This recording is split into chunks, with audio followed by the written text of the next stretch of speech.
I awakened the most overpowered power in our world, and then it felt like every high-ranked girl around me started acting thirsty.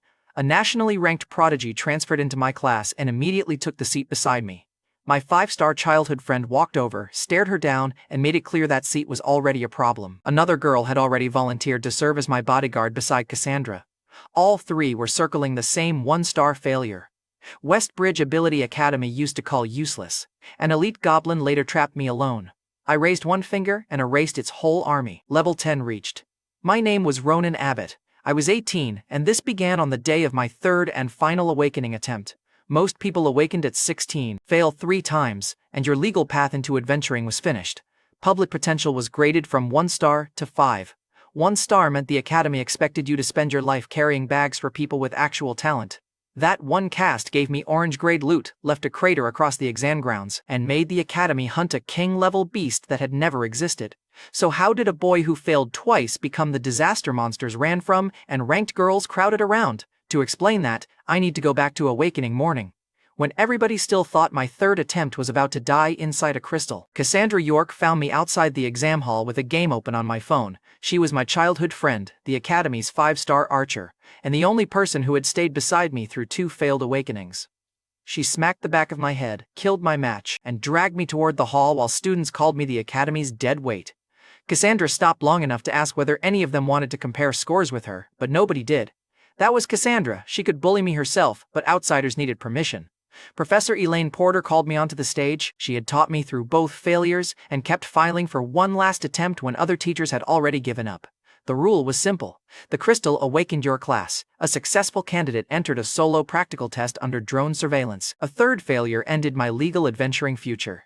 I touched the crystal, and nothing happened long enough for the hall to start laughing. But then blue light filled the stage. 1-star mage. Skill acquired? Mud snare. The laughter came back harder. Mud snare made wet ground around my feet. Professor Porter's smile slipped, and a student asked Cassandra whether she planned to carry me through the practical too. Cassandra told him his 3-star score was still below hers. He found somewhere else to look, but a second screen opened where nobody else could see it. Late awakening condition satisfied. Private system activated. Void origin acquired. Forbidden gift acquired.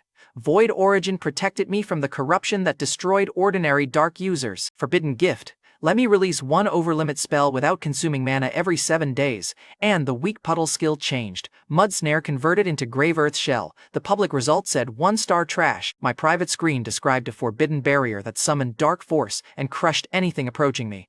Cassandra met me at the steps and promised to find me a team. I told her she could carry me forever. She looked me over and said, "You're getting heavier, Ronan. Start contributing." An hour later, inside Ironwood Sanctuary, 15 new awakeners entered separate hunting zones under floating drones. I needed kills to pass, but how was I supposed to hide a living black swamp under a camera? So I hid behind a bush. I found out later the exam captain had zoomed in and spent several minutes calling me proof that admission standards had collapsed. He saw a coward behind a bush, while I saw surveillance. But another drone went dark. A vanguard goblin stepped through the trees carrying the broken machine. The elite monster stood twice as tall as the ordinary goblins and should never have existed inside a beginner exam. It crushed my drone, and its pack surrounded me before the broken pieces stopped bouncing. No camera, no nearby students, and one safe chance. I raised one finger and activated Grave Earth Shell. The ground turned black, and arms and jaws pushed through the soil, erased the first goblin line, and dragged the second beneath the surface. The vanguard turned to run. Dark hands caught its legs and pulled it backward. Gone! 6,000 experience acquired. Level 10 reached. The control room saw the dark energy spike and assumed a king-level beast had entered the exam. The same captain who had mocked me ordered an evacuation while every surviving goblin fled my zone. The system dropped an orange-grade shadow claw and a vanguard emblem that permanently increased agility. Normal candidates celebrated level 3. I had reached level 10, collected 2 orange rewards, and left the crater officials blamed on a monster that did not exist. The emergency gates opened. So, I slipped out with the other candidates before anyone connected the disaster to the student whose drone had vanished. Cassandra found me near the academy fence and checked whether I was hurt. I told her I had mostly fought a bush. She read my public file, saw 1-star mage and an interrupted practical, and told me the exam did not count as failure. A classmate asked whether I had hidden until evacuation. But Cassandra reminded him I had walked out of the zone where the king-level reading appeared, and his laugh died right there. Cassandra ordered me to join her Lionheart team the next day so she could keep me safe. I refused because my secret would last 6 seconds as she watched Grave Earth Shell eat a monster. That left one problem: my public class still needed a harmless visible spell. While the academy kept Ironwood sealed, officials questioned everyone whose drone had failed. My 1-star file made me easy to dismiss, and Cassandra was waiting outside before they finished. She wanted me inside Lionheart immediately, but I told her I needed equipment first. Cassandra tried to hand me money, and I refused because the Shadow Claw in my inventory had already made me richer than she knew. She called me stubborn, and I told her stubbornness was cheaper than debt. Cassandra let me leave only after ordering me to message her when I reached home. The girl who later fought over my classroom seat was still treating me like I might disappear if she looked away too long. So I crossed Westbridge to Blackstone Exchange because I needed a harmless built-in spell and enough cash to stop dressing like a suspect. Blackstone was the kind of store where the floors looked more expensive than my apartment. I walked in wearing academy clothes and asked for temporary gear with a basic spell. The senior clerk took one look at me, decided my entire bloodline had never seen money, and waved over the trainee. She did not lower her voice. She told Hannah to show me the clearance shelves and avoid wasting appraisal staff on beginner gear. 2 customers heard her and glanced at my academy badge. One recognized the 1-star symbol from the morning results and moved his expensive case farther from me.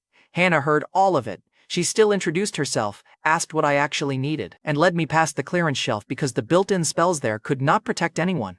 The senior clerk watched us go with the relaxed smile of somebody certain she had delegated a worthless task. That trainee was Hannah Green.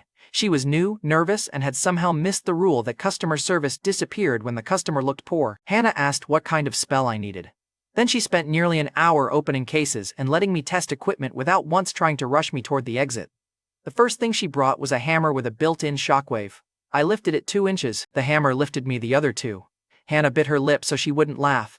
I told her the weapon had clearly failed its compatibility test, and absolutely nothing embarrassing had happened. Hannah nodded with heroic professionalism. Then the hammer slipped from my hand, struck the padded floor, and launched a shockwave that knocked 3 empty display stands sideways. The senior clerk leaned around the corner and asked whether the trainee needed help controlling her customer. Hannah reset the stands herself, told the senior clerk we were fine, and brought me another item instead of blaming the broke-looking student. The senior clerk watched her keep working with the customer she had already dismissed. She brought a staff next. Its spark spell worked, but the staff was taller than I was and made me look like I had stolen a road sign. Hannah put it away before I had to admit that. Eventually, she found a ring that released a plain stone spike. I activated it, and the spell stayed ordinary because equipment skills did not transform through my system. That gave me a clean public attack, so I tested the ring against a practice target. A stone spike knocked the dummy backward, no dark aura appeared, and the system stayed silent. Learned class skills transformed, while equipment skills stayed normal. From then on, the ring became my public explanation whenever somebody saw me fight before I was ready to reveal anything else. Hannah quoted the price, and I asked her to hold the ring while we visited appraisal because the Shadow Claw would cover it. She looked surprised that I spoke as if the sale was guaranteed. The orange glow on the counter answered before I did, so I placed the Shadow Claw on the counter and asked Hannah whether Blackstone bought monster drops. She stared at the orange glow. The senior clerk who had abandoned me stopped pretending not to listen. Hannah brought manager Philip Dorsey from the appraisal room. He checked the blade, checked its gem slots, and asked where an academy student had found it. I told him a monster dropped it, which was a technically flawless answer. Manager Dorsey called a private buyer. The buyer asked whether the weapon had open gem slots, then raised the offer before another collector could enter the call. Hannah stood beside the appraisal table trying to keep a professional face while the number climbed beyond anything she had handled. Manager Dorsey explained that the open gem slots made the weapon valuable to private buyers. He kept the explanation short because every new offer changed the room faster than any lecture could. At $30,000, the senior clerk appeared in the hallway. At $40,000, she stepped inside and asked whether she could assist. Manager Dorsey reminded her that Hannah owned the client contact. The clerk looked at Hannah the way Zachary would later look at the Vanguard emblem, as if somebody else possessing the reward was a personal crime. The buyer pushed to $50,000 when a second collector asked for time to inspect the claw. And what did the senior clerk do when the number hit 50 grand? She stepped fully into the room while Manager Dorsey accepted the immediate offer. The final offer came back at $50,000. After Blackstone's compressed fee, $46,000 hit my account. My phone displayed the balance. Hannah checked the transfer screen on the store terminal. Manager Dorsey changed from cautious appraiser to a man already planning my next visit. The senior clerk appeared in the doorway and asked whether there had been some mistake. Manager Dorsey told her the orange weapon was legitimate and that Hannah had secured the sale. The clerk's eyes dropped to Hannah's trainee badge, then to my cheap academy jacket. And you could watch her reconstruct the last hour around one painful fact: she had handed away the commission herself. For context, the senior clerk who had dismissed me needed months to earn what Hannah had just generated in one sale. Hannah's commission would cover more than rent. She checked the figure twice, then asked Manager Dorsey whether the store had entered it correctly. He confirmed it and congratulated her in front of the staff. The customer who had moved his case away from me earlier returned to the appraisal doorway and asked whether I had more orange loot. His tone had developed respect at remarkable speed, and I told him no. The senior clerk rushed to offer me a private account. She praised Hannah's work, then tried to take the contact card from her hand and replace it with her own. I took Hannah's card first, and the clerk's fingers closed on empty air. That small movement ended the competition more cleanly than an argument. Her face changed so fast I almost checked whether the system had given her a transformation too. Hannah looked stunned by the commission. Manager Dorsey started treating me like an actual client, and the senior clerk suddenly remembered that she had personally welcomed me at the door, which was a fascinating new memory for everybody involved. She tried to step back into the conversation. Hannah moved first and handed me her contact card. Hannah said, "Ask for me next time, Ronan. I'll make sure nobody wastes your time." I told Hannah I would, while the clerk's smile stayed on her face and the rest of her accepted defeat.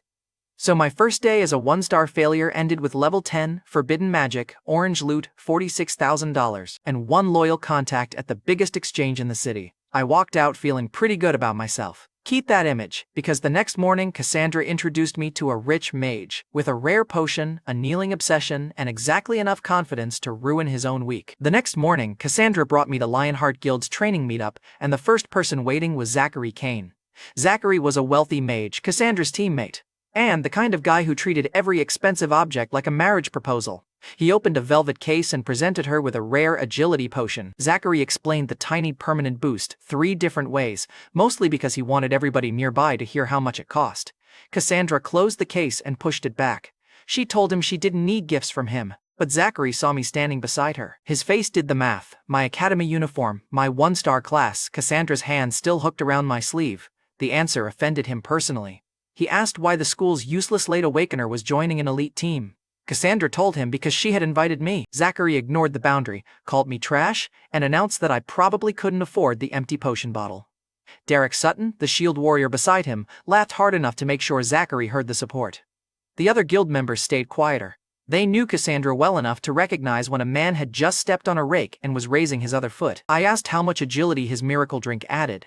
Zachary gave me the number with the confidence of a man unveiling immortality. I laughed, and that pushed him over the edge. Derek proposed a bet: if I could produce something better, Zachary would kneel. If I failed, I would kneel and apologize for wasting Cassandra's time. Cassandra told them both to stop. She warned Zachary that insulting me would not make her accept his gift. Zachary heard the warning and doubled the bet. He promised to kneel in front of the whole team if my item genuinely beat his potion. And what did he think would happen after insulting the guy Cassandra had defended for 2 years? He expected applause. Potion Prince had arrived. I accepted, because the Vanguard emblem had been sitting in my inventory since Ironwood Sanctuary. I knew it permanently raised agility.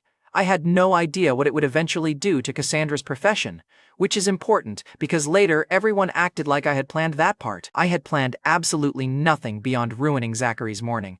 I handed the emblem to Cassandra, and she tried to refuse because orange-grade equipment from an elite monster was already too valuable. I told her to activate it first and complain afterward. Zachary mocked the worn metal and claimed it looked like cheap exam loot. Derek asked whether I had painted the orange glow myself. The emblem dissolved into light, and Cassandra's agility jumped permanently, several times higher than Zachary's potion could offer.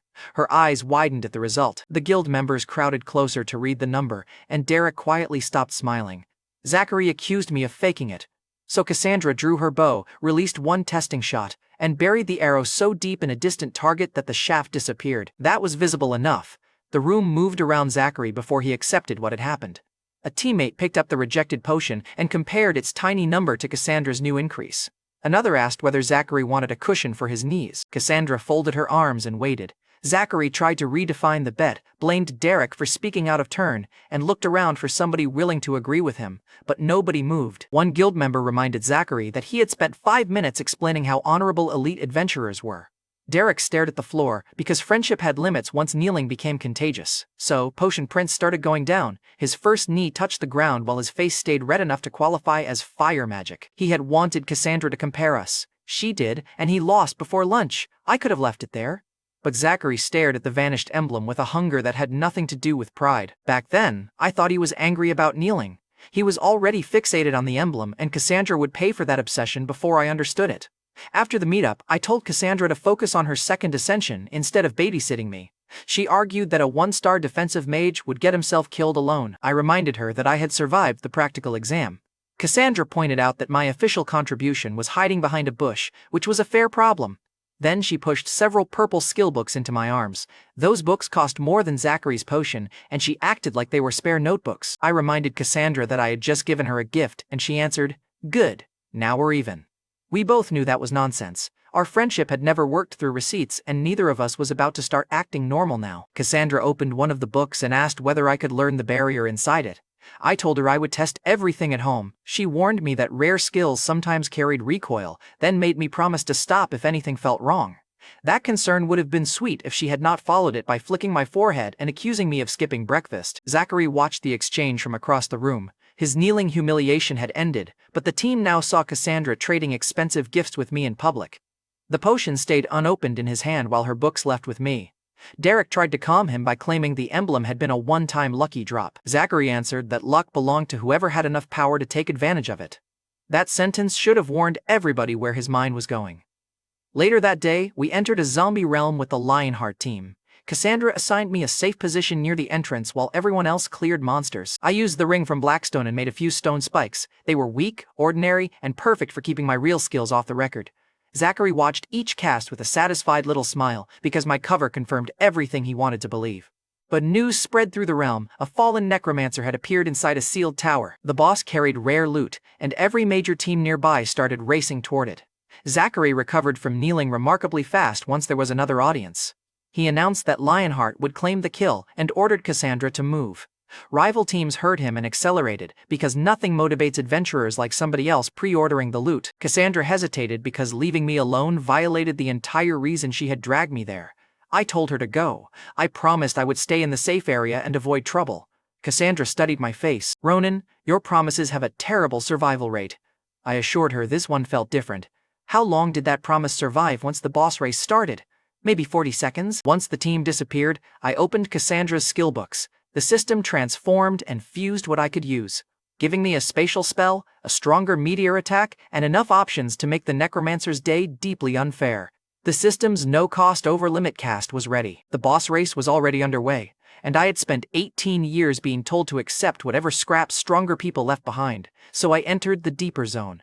Across the realm, Zachary kept telling rival teams the necromancer belonged to Lionheart. Word got around afterward, and he even promised Cassandra the best drop before she reminded him she had never agreed to that arrangement. The tower stood behind several monster lines. Other teams fought through them floor by floor. One group lost its tank on the first stairwell, while another burned a rare scroll just to reach the upper floors before Lionheart. I opened a portal into the top chamber. The necromancer turned from its altar and raised a staff. I checked the empty room, looked at the boss, and told it was late. Past me thought that line was cool. Future me would like to note that I had teleported into somebody else's bedroom and complained about punctuality. The necromancer launched a death spell. My spatial magic shifted me behind it, so I released Void Meteor Rain. The ceiling disappeared first, and burning rocks crashed through the tower, tore through the necromancer, and kept falling into every monster camp around it. The boss died before finishing its second spell. The tower followed. 50,000 experience acquired. Level 30 reached. First ascension available. Boom! I had wanted the boss loot. I had not planned on deleting the address. By the time Cassandra's team reached the zone, the necromancer was gone, the tower was rubble, and dark energy was leaking through the whole realm. Zachary stood at the edge of the crater trying to explain how his promised boss had vanished before he arrived. Cassandra stared at the damage, then glanced toward the safe area where she had left me. She didn't accuse me, but she stopped believing my promise. The competing teams searched the rubble and found no boss drops. Their anger shifted from one another toward the unknown caster who had taken everything.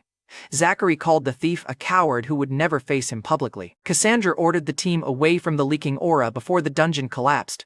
Zachary refused at first because leaving meant admitting his claimed boss was gone. A crack opened under his boots and made the decision for him. Outside, the rival leaders blamed one another for using a hidden scroll. Each accusation created another enemy for the caster nobody had seen. By the time Celine arrived, 3 guilds were already promising rewards for information. The best cover I ever had was arrogant people assuming only somebody like them could have done it. I was standing less than a mile away, putting the loot into my inventory, and wondering whether the dark helmet would fit through my apartment door. I gathered gems, skill books, dark gear, and a necromancer insignia that traded life force for permanent spirit. The system also found a hidden profession token. It offered several elemental paths. I chose the one with the widest ceiling, a route called Sovereign of All Magic. That decision pushed my dark aura outward. The realm shook, monsters fled, and Cassandra's group had to retreat from the same pressure I was trying to hide. So the second boss I killed created the second king-level dark alarm in Westbridge. At the Ascension Hall, a calm attendant registered my level and checked the mission options. Her name was Celine Archer. At that moment, she looked like another government employee with excellent posture and no interest in my problems. She noticed I had gone from level 10 to 30 in days. Her pen paused over the form, and she asked which team had carried me. I told her I had been lucky. Celine looked at the level record again. Luck had started lifting weights, but then Captain Colin Barrett, the exam captain who had mocked me at Ironwood, arrived with reports from the destroyed zombie realm, and addressed her as a Nightwatch Bureau specialist. Celine was investigating me before either of us understood that sentence. Captain Barrett handed her the destroyed drone timeline from Ironwood and the new realm report. Celine noticed that both anomalies appeared near my registered position, yet each event also contained enough missing surveillance to support a stronger hidden culprit. She asked me whether I had seen anything unusual in the zombie realm. I told her the tower had disappeared. That answer was impossible to dispute and completely useless. The system offered an A-rank necromancer mission with a 3-day deadline. Then it offered an S-rank route through Sunspire Temple, with Sovereign of All Magic as the potential reward. The safe option was obvious, but what kind of idiot sees a 3-day S-rank deadline and chooses it anyway? The idiot was me. You already know what kind of person I was. If 2 doors appeared and one said reasonable while the other said catastrophically rewarding, I treated that as decorative signage. Celine watched me accept the mission. She asked whether I understood that most new mages would need weeks to prepare. I told her the system had given me 3 days, so preparation sounded inefficient. Her eyes stayed on me a little longer after that. I learned later that Celine visited the destroyed zombie realm with Captain Barrett and the monitoring technician that night. They found no body, no normal spell trail, and enough residual force to exceed a king-level monster. Captain Barrett suggested a human dark mutant. Celine rejected the easy version because ordinary dark users destroyed themselves controlling a fraction of that power. The technician pointed out that my official team had been inside the realm. Celine checked the timeline and found that Cassandra had left me in a safe zone before the blast. She wrote my name down, then crossed it off because a 1-star student surviving at the center of that force looked less believable than an unknown monster. That wrong conclusion protected me better than any lie I could have invented. Back home, I used the rest of Cassandra's books. Arcane Shield fused with Grave Earth Shell and became Grave Earth Guard, an automatic defense that triggered without my hands. The meteor spell strengthened, and my elemental control widened. Grave Earth Guard acquired. I tested it by tossing a training knife at my own shoulder. Black earth rose from the floor, caught the blade, and snapped it in half before I moved. Getting punched had become somebody else's problem. The next day, I returned to Blackstone for more books. The senior clerk who had dismissed me spotted me at the door and rushed over with a smile she had definitely practiced during the night. She offered private service, better rooms, and a deeply sudden interest in my academy life. I refused and asked for Hannah. The clerk's smile survived. Her confidence did not. Hannah was on lunch, but someone called her. She came running through the store with half her meal still packed in one hand. Because the trainee who treated me well before the money existed had no intention of losing the client afterward, the senior clerk watched Hannah lead me into the private equipment room, and finally understood that Hannah had earned the one thing she could not steal back, my trust. I told Hannah I owed her dinner for ruining lunch.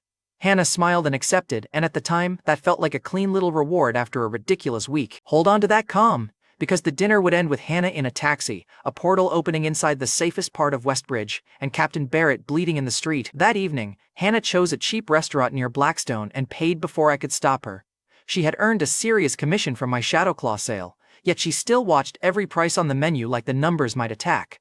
I asked why she was spending her first good commission on me. Hannah picked at the edge of her napkin and explained that her father had been sick for months. Blackstone's trainee pay barely covered transportation to the hospital. My sale had covered the bills already stacked beside his bed. She thanked me for asking for her again when the senior clerk tried to take over. I told Hannah she had been the only person in the store who treated me like a customer before I looked valuable. That part was easy, but the harder part came when she smiled and said, "Then keep coming back. I like being right about people." My social skills had spent 2 years hiding beside the bush with me, so I ate faster and pretended the noodles required complete focus. Hannah paid, ordered a taxi to the hospital, and left before I could return the favor. She told me afterward what happened inside that car. The driver had just entered the safest district in Westbridge when the road ahead split open. A portal formed between two apartment buildings, and creatures poured across the traffic lanes before anyone understood the alarm. The first monster smashed through the taxi windshield. The driver died before he could unlock the doors. Hannah was a level 1 mage with no combat practice. She crawled through broken glass, tried to cast a basic spark, and watched it bounce off the nearest creature's hide. There was no joke in that part. She thought she was going to die 10 minutes after telling me her father finally had a chance. Captain Barrett reached the street with the city guard. He cut down the first wave, pulled Hannah behind an overturned vehicle, and ordered civilians toward the alleys. His team formed a line across the intersection. For several seconds the guards held, then the portal widened, and a pressure rolled through the street strong enough to make the lower-level fighters drop their weapons. A man stepped through wearing dark armor made from fused bone. He called himself the Guardian of Darkness and announced that a higher sovereign had chosen Westbridge for sacrifice. Captain Barrett attacked before the speech could improve. The Guardian caught his weapon, broke it, and drove him through the hood of a car. 2 guards tried to flank the invader. The Guardian knocked one into a storefront and burned the other's shield black. Hannah crawled farther behind the vehicle while Captain Barrett forced himself back up. The Guardian asked whether that was the best Westbridge could offer. By the time I wandered into the district, smoke covered the intersection and the guards were scattered. I had followed the emergency sirens mostly because my apartment was that direction, which is a very heroic sentence when you leave out the apartment part. A creature lunged at me from behind a bus. I used the stone spike ring. The ordinary equipment spell punched through its skull and dropped it in front of 3 guards. Good, publicly acceptable magic still worked, but then, the Guardian saw me. He looked past the academy uniform, sensed the dark force under it, and decided I was either prey or competition. His next strike crossed the entire intersection. Grave Earth Guard activated without me moving. Black soil rose between us, caught the blow, and swallowed the force. The impact shattered windows behind the Guardian, while my hands stayed inside my pockets. Captain Barrett was bleeding on the pavement. Hannah recognized me and tried to shout a warning. The Guardian stared at the barrier, then called on the Sovereign behind the portal for more power. The answer came as a giant eye inside the rift. Its attention touched me, and the entire portal shook. The Sovereign had expected a weak city and one obedient servant. It sensed void origin instead, and whatever it recognized made the eye pull back. The Guardian begged for help. The rift started closing around him, so how did the mighty servant react when his own god began ghosting him mid-invasion? He grabbed at the portal and screamed like somebody had locked the bathroom door. The Sovereign abandoned him, and the Guardian's armor dimmed. His knees bent under the loss of borrowed power. Yet he still lunged at Hannah because weak men love one final cheap target. I stepped through the attack. Grave Earth Guard wrapped around his arm, pulled him off balance, and crushed the weakened armor against the street. Then I finished him. Damn! Even his boss wanted no part of me. The street went quiet in pieces. Hannah crawled out from behind the vehicle. One guard lowered his weapon when he realized the monsters were gone, and Captain Barrett kept staring at the dark soil around my feet as if he had seen that signature somewhere before. Hannah reached me first and grabbed my sleeve with both hands, checked whether I was hurt, and then remembered she was supposed to be the rescued person. Captain Barrett tried to ask my name. I pointed toward the collapsing portal and told him the remaining monsters might still be nearby. That bought me 3 seconds. I left before the questions arrived because saving people felt great. While explaining why the invader's god had fled from an academy failure sounded exhausting, Hannah called me after the district reopened. Her voice shook when she thanked me. Then she asked how a 1-star mage had blocked the Guardian's attack. I told her the ring was better than it looked. She knew that answer was weak. She also knew I had walked into the street when everybody else was trying to leave, so she let the question rest. That choice kept her alive and kept my secret intact without turning gratitude into some instant romance certificate. Captain Barrett had a harder time. He replayed the moment Grave Earth Guard rose with my hands still in my pockets. He had mocked the same student behind a bush during the exam. And now an unknown dark savior had appeared in front of him wearing the academy's uniform. The pieces were close enough to bother him and far enough apart to protect me. I pieced the aftermath together later. Celine Archer, the Night Watch specialist, reached the street with Duncan Fletcher, a legendary martial artist from the Freeblade Order. And Duncan went still when he recognized the Guardian's armor. The Guardian had trained beside Duncan under the same master. Their master died sealing a distortion, and the Guardian eventually betrayed humanity for the power inside those rifts. Duncan had hunted him for years. Now the body lay in the street, killed by somebody who had also terrified the Sovereign controlling him. Celine studied the damage while Captain Barrett described an unknown young fighter who had blocked everything and made the rift close. The monitoring technician found the same dark signature from Ironwood Sanctuary and the destroyed Necromancer realm. 3 disasters pointed toward one invisible caster, but Celine still lacked a name. Duncan had something better: the Guardian's missing armor. At home, I emptied the loot. The orange armor required level 120, which made it a very expensive coat rack. A small pendant had no grade at all, yet it felt wrong whenever I turned it toward the light. I learned later that the Rift Sovereign had been watching through that pendant. It saw me examine the surface, panicked when my gaze paused near its hidden mark, and cut the connection so fast the pendant cracked. I thought the thing was defective. In reality, I had scared an interdimensional entity through accidental eye contact, which is still one of the dumbest flexes I ever pulled by mistake. At the hospital, Captain Barrett told Celine that the unknown fighter looked young and moved like somebody far above his visible class.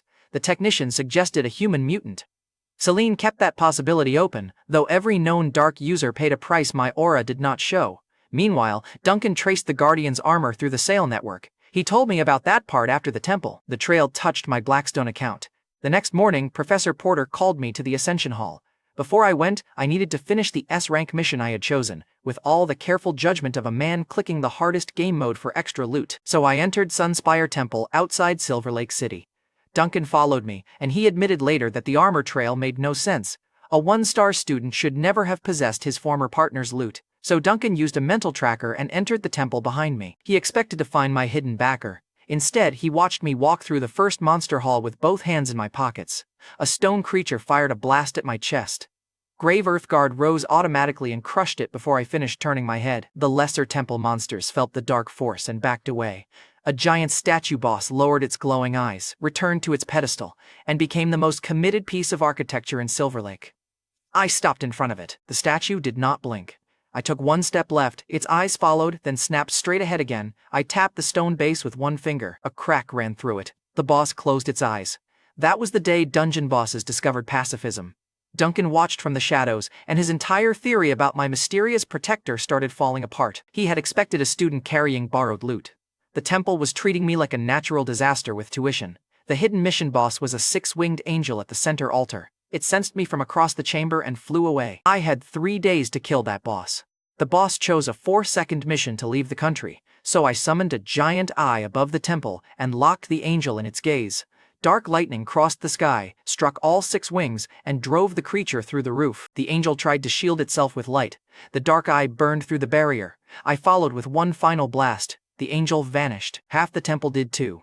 S-rank ascension mission completed. Sovereign of all magic acquired. Sacred emblem acquired. Finished. The sacred emblem added permanent life and spirit. More important, the ascension completed before the deadline, and the system opened a deeper form of dark control I would later call Dark Dominion. Duncan stepped out before I could leave. He gave me his name, admitted he had followed me, and placed the Guardian's history between us. His voice changed when he thanked me. The man he had hunted for years was dead, and the student in front of him had avenged Duncan's master without even knowing the dead existed. Duncan promised he would never reveal what he had seen. He did not ask for my system, my class route, or the source of the dark aura. He offered me secrecy before I asked for it. What do you do with a level 137 stranger who just watched an angel run from you and still asks for nothing? I took the useful option. I accepted Duncan's promise and asked whether he knew any unregistered realms where a person could train without government staff complaining about missing buildings. Duncan swore on his dead master's name that my identity would stay with him. He also offered the Guardian's armor back, saying the item belonged to the person who had delivered justice. I told him the armor required level 120 and currently functioned as furniture. That broke the tension. And Duncan laughed hard enough to wipe his eyes, then explained that his Freeblade contacts tracked abandoned domains, rogue cults, and monster-held portals outside ordinary registration. I finally had an ally who knew exactly what I could do, and responded by finding me safer targets instead of asking me to become respectable. Then Duncan bowed his head. Back then, I thought I had found a useful strong loner. I had no idea this man would eventually stand in front of every guild president in the country, and carry my fake identity onto a global stage. Outside the temple, emergency alarms were already spreading through Silver Lake. Duncan and I had barely left before Professor Porter called again and demanded I return to Westbridge. My official record showed that an 18-year-old 1-star mage had reached First Ascension in days. She told Celine that fact during a Night Watch discussion. And the officials mocked the idea that a king-level dark user could be one of her students. Then a report arrived from Silver Lake. Sunspire Temple had been partly destroyed at the exact location where I registered my mission. Celine stopped smiling as Silver Lake raised its city shield. I stood near the transport gate, hoping the temple alarm would stay everybody's biggest problem. But the sky split above us. A real demon portal formed inside the shield, and the first horned creature dropped toward a little girl in the street. I thought destroying one temple was the problem. Then Silver Lake's perfect shield cracked, and the thing coming through it was not looking for an apology. The horned demon reached for the little girl before Silver Lake's guards could cross the street. I stayed back because half the city was watching, and one forbidden spell would turn a rescue into a national manhunt. Duncan stepped forward instead, and he crossed the distance in one burst, pulled the child behind him, and caught the demon's descending weapon between two fingers. The creature tried to wrench it free. Duncan twisted once and broke both the weapon and the arm holding it. Then he hit the demon. The horned leader tore through 3 storefronts and stopped moving. The remaining demons had arrived ready to butcher civilians. They saw one level 137 martial artist standing between them and the crowd, reconsidered their career path, and ran back toward the portal. Duncan followed long enough to erase the rear guard. A demon tried to use civilians as cover, so he changed direction, struck from above, and drove it into the empty street without touching the people below. Silver Lake citizens started cheering before the dust settled. The rescued girl's mother reached her, grabbed Duncan's hand, and thanked him until a guard had to guide them away from the unstable portal. I expected the attention to stay on him, but Duncan gathered the legendary drops, walked back through the crowd, and handed every item to me. He stood half a step behind my shoulder while doing it. Mayor Franklin Royce arrived with the city guard and caught that exact image, the legendary fighter who had just saved Silver Lake, treating an academy student like the senior person in the conversation. The mayor's posture changed immediately. Citizens nearby stopped cheering and started looking between us. One guard who had been about to move me back quietly lowered his hand. The same guards who had ignored me started opening a path once Duncan stood behind my shoulder. Mayor Royce bowed and thanked us for protecting the city. Then he offered Duncan a public reward. Duncan pointed at me, so the mayor upgraded the reward. A Silver Lake official tried to explain that the city normally required weeks of review. Mayor Royce asked whether the review team had killed the demon, and the official stepped aside. Before anyone could restart the speech, Mayor Royce gave me a flight scroll and a Supreme Black card from Blackstone Exchange, one of the rarest commercial status objects in the country. The card guaranteed top-level service at every branch and told any employee holding it that the customer could probably purchase the building out of spite. Mayor Royce also asked whether we would answer if Silver Lake faced another invasion. Duncan looked at me before replying. The mayor noticed that too.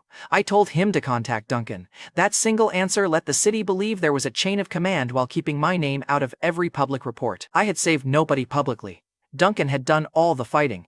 Yet because he treated me like his superior, Silver Lake's mayor decided I was the terrifying one. That misunderstanding should have lasted a day. It eventually became government policy. Mayor Royce insisted on escorting us to the transport platform. Every official who approached Duncan first got redirected toward me. A city clerk handed me the reward documents with both hands. A guard captain asked whether my teacher had produced other students like me. I told him Professor Porter would be delighted to hear that question. Duncan kept his expression straight. Later, he admitted he had nearly laughed because the city believed a legendary martial artist was my assistant. Every time he deferred, another official addressed me first. And nobody wanted to ask whether the quiet student had also destroyed the temple. Back in Westbridge, Cassandra's Lionheart team was still dealing with Zachary's wounded pride. He mocked the idea that I could ever afford a flight scroll because Potion Prince had learned absolutely nothing from kneeling. Cassandra told him to stop talking about me, and she activated the Vanguard emblem during her second Ascension mission. She told me later what appeared on her private screen. The emblem's permanent agility had been only the first effect. During Ascension, it rewrote her profession and evolved her into Knight Vanguard, an S-rank hidden path built around speed, shadows, and lethal archery. The mission target tried to escape when the change began. Cassandra crossed the chamber before the creature finished turning and placed an arrow through its core. Zachary watched her class result in real time. His rare potion had offered a small number. My supposed spare loot had rewritten her entire future. Cassandra's teammates surrounded her, asking where the emblem came from. She said my name once, and Zachary's face tightened so hard he looked physically injured. He started asking whether more emblems existed. Cassandra ignored him and left. Derek followed Zachary into the corridor where the two of them began treating my gift like stolen property they had somehow failed to claim. Cassandra's guild leader offered her a new position on the spot. Teammates who had tolerated Zachary's peacocking started asking whether staying near him had delayed their own growth. The class evolution moved Cassandra from talented recruit to somebody Lionheart could no longer control through favors. She called me before leaving the hall, and I answered while gaming as Cassandra told me I had changed her life. I told her the emblem had looked useful. There was a pause long enough for me to hear her breathing change. Then she called me an idiot and ordered me to dinner later. That was Cassandra's version of being overwhelmed. Meanwhile, I used the sacred emblem from Sunspire Temple. It increased my life and spirit, then opened Dark Dominion, giving me enough control to shape Dark Force instead of dropping a disaster every time I moved. Dark Dominion acquired. Useful skill, terrible branding for a student trying to look harmless. Celine saw Duncan walking behind me near the academy and understood one thing correctly. Professor Porter's one-star student could not be pushed around. She still believed I was separate from the Darkcaster destroying realms, which was a very productive mistake. Professor Porter called me into an empty classroom that afternoon. She closed the door, placed a black detector crystal on the desk, and asked whether I had completed First Ascension. I admitted that part, but then she asked whether I had touched dark power. I denied being a mutant. That answer was technically accurate, though the technical part was doing dangerous work. Professor Porter explained that ordinary dark users paid with their minds, bodies, or lifespan. The crystal should vibrate if my mana carried that influence. She had already defended me in front of Celine, but my impossible growth had forced her to check. She held the crystal herself so I could not swap it. Her hand was steady until I put one finger on the surface. I fed it a thread of energy, and the crystal exploded. Professor Porter staggered backward with black dust across her sleeve. I caught her wrist before the broken base hit the floor. For several seconds, neither of us spoke. A normal mutant made the crystal shake. Mine had surrendered its position in the material world. The classroom door opened an inch. A staff member saw the smoke and Professor Porter holding my wrist, then closed it again. What would you have done in his place? Volunteer for the smoke? Professor Porter looked scared, but she kept hold of my wrist and asked whether I had hurt anyone innocent. I told her no, and she believed me. Then she warned me that protocol required a report and gave me a class change gift anyway. I had something for her too. The Sacred Wings were a legendary support item from Sunspire, with healing power, darkness resistance, and faster casting. Professor Porter tried to refuse. I placed the item on her desk, and told her she could report me after she learned how to survive the things her report might attract. She laughed once, then covered it with a cough. When the Sacred Wings activated, pale light settled across her shoulders and the remaining dark dust burned harmlessly away. Celine received the report that evening. I found out afterward that she reviewed the shattered crystal, the city rescues, Duncan's loyalty, and every dark anomaly linked to my movements. Professor Porter told her I was dangerous only if the Bureau made me an enemy. Celine asked whether that was trust or evidence. Professor Porter answered that she had known me longer than any file had. Celine classified the file, buried the detector result as equipment failure, and warned the Bureau that unauthorized contact with me could become a national security problem. Professor Porter asked whether Celine believed my denial. Celine said belief no longer mattered. I had saved people, and nobody in the Bureau could restrain whatever had shattered the crystal. So Nightwatch put guards around my file instead of my wrists. After that, agents asked Celine before they even opened my file, which was a lovely upgrade from handcuffs. I still needed somewhere to train. Every registered realm I entered ended with missing walls, emergency sirens, and Celine adding another folder to a locked drawer. Duncan suggested unmanaged domains occupied by monsters or criminal groups. Civilians and registration staff stayed away, while targets were everywhere. I asked for locations before he finished the sentence. Mayor Conrad Lowell of Westbridge soon recruited Duncan as the city's resident Fourth Ascension protector. The mayor offered a privileged certificate, direct realm access, and a large house in a secured neighborhood. Duncan accepted because the certificate gave him access, and the house gave me somewhere safer than the apartment Zachary's people would later destroy. Mayor Lowell thought he had recruited Duncan. Duncan thought he had acquired resources for me. Everybody went home happy, which usually means one person misunderstood the deal. For a few days, I returned to school and acted ordinary. I gamed through lectures while classmates discussed the demon invasion and mocked how slowly a one-star mage would level. Their fear was real. Portals were opening in places the old defenses called safe. Professor Porter's warning stayed in my head, and somewhere beyond those portals, the sovereign that had abandoned the Guardian was still aware of me. I responded by finishing another match because I had a gift for placing existential dread beside a daily quest and choosing the daily quest. At Blackstone, Hannah returned to work with bandages under her uniform. Her co-workers had learned more about my account and found a problem. Official records showed an orphaned one-star student with no family wealth. While the store had watched me sell orange gear and receive special treatment, the senior clerk decided theft was the only explanation that preserved her dignity. Hannah told me later that she had defended me before I arrived. She reminded them that Manager Dorsey had appraised the Shadow Claw, a private buyer had paid, and none of them had cared about my background until I became profitable. The senior clerk called Hannah naive. Manager Dorsey ordered a deeper background check. A coworker whispered that Hannah's commission might be confiscated if the item proved stolen. Hannah refused to apologize for serving me. By the time I entered the branch, 3 guards were waiting near the appraisal room. The clerk looked at my academy jacket and loudly asked whether I had stolen another adventurer's loot. Several customers turned. She wanted them watching because humiliating me was the only thing she could still control. So I made a stone spike rise beneath the heel of her shoe, and she dropped into a display chair with a scream. The injury was minor, the loss of dignity was complete. Manager Dorsey stepped forward and told the guards to lock the doors. He accused me of using Blackstone to sell stolen property and demanded proof of where my money came from. Hannah moved between us. One guard reached for her shoulder. I took out the Supreme Black card. The branch went silent. As Manager Dorsey stared at the card, then at me, then back at the card like reading it a third time might make it cheaper, he still declared it fake. The man was holding Blackstone's own security mark and choosing to double down anyway. How committed can one person get to a bad decision? We were about to find out. I let him call the number engraved on it. Mayor Royce answered, and Manager Dorsey started politely. Then he mentioned my name and accused me of fraud. The mayor's voice became loud enough for people outside the office to hear. He demanded to know why Blackstone was harassing the honored guest who had helped save Silver Lake.